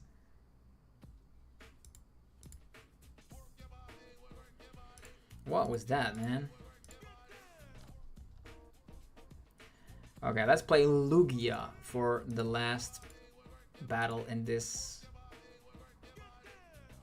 Or maybe, yeah, Lugia is where it's at. Come on, let's test it out. What was that?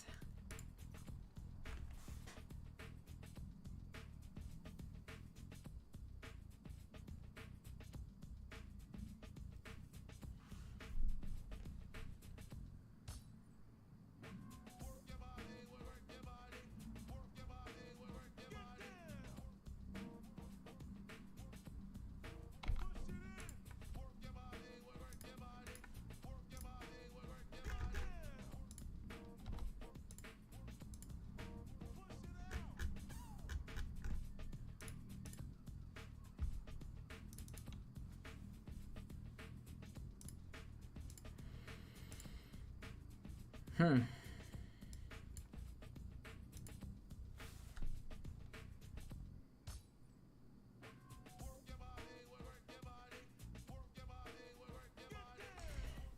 dang, we're gonna have to read the wind nice and slowly here because of Klefki.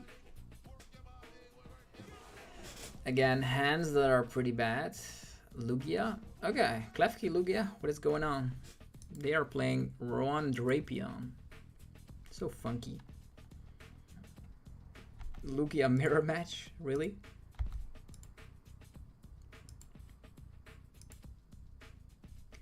Come on, what can we do? Archeops, that's great. It's a heads, so another Archeops in hand. Minccino, I will safely put an energy here and I will read the wind and hope we can fight another day. If the opponent has like research and 2 Archeops in hand, that would be insane. They probably don't because they have Ultra Ball already in this Gardevoir.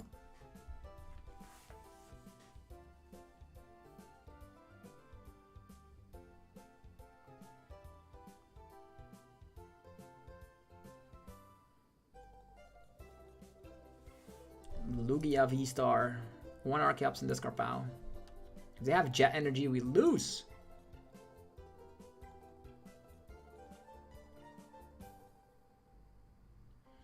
Or Ultra Ball, second Dark into Jet Energy. I cannot believe it. I cannot believe. We can still try and come back in this game, but like, this is not like, it's not plausible.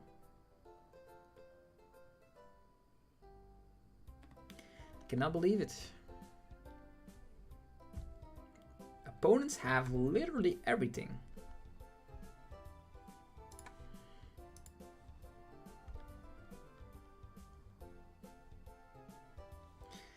Go with this. We can Iona them to a low hand size. That's great. There's an heads. Let's get Archeops. Ultra Ball. Get rid of this. Get rid of that.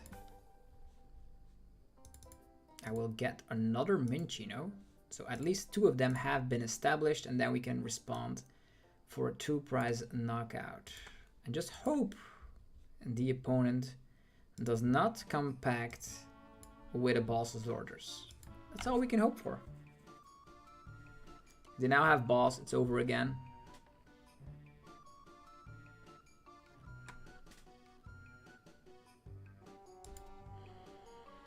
Capturing Aroma is a Tails. Allows us to get Luminion.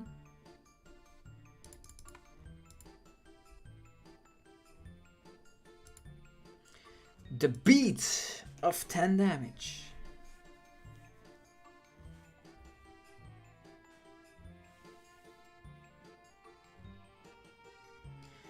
Heads, no Luminion.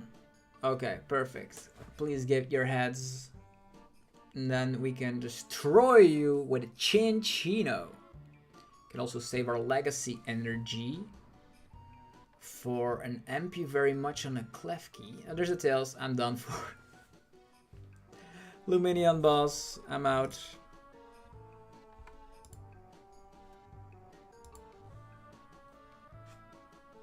Opponents have everything.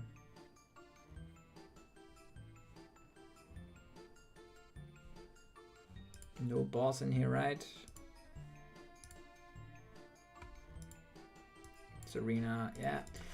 Okay, that's it for today. I think TCG Live has taught us an important lesson, is that when the opponents have everything, there's literally nothing you can do. Hopefully you guys enjoyed this live stream. If you did, let me know by rocking the hell out of the like button. Helps out in many ways to support the channel. We'll be back tomorrow for more Pokemon TCG content. And as always, be of course sure to check out the sponsors that make the videos possible. Links down below if you're looking for Dragon Shield product, a custom playmat, TCG Live code cards, or if you're a European player, to buy and sell cards to people all across Europe. Have yourself a fantastic rest of your day, and I will be seeing you guys tomorrow. Peace.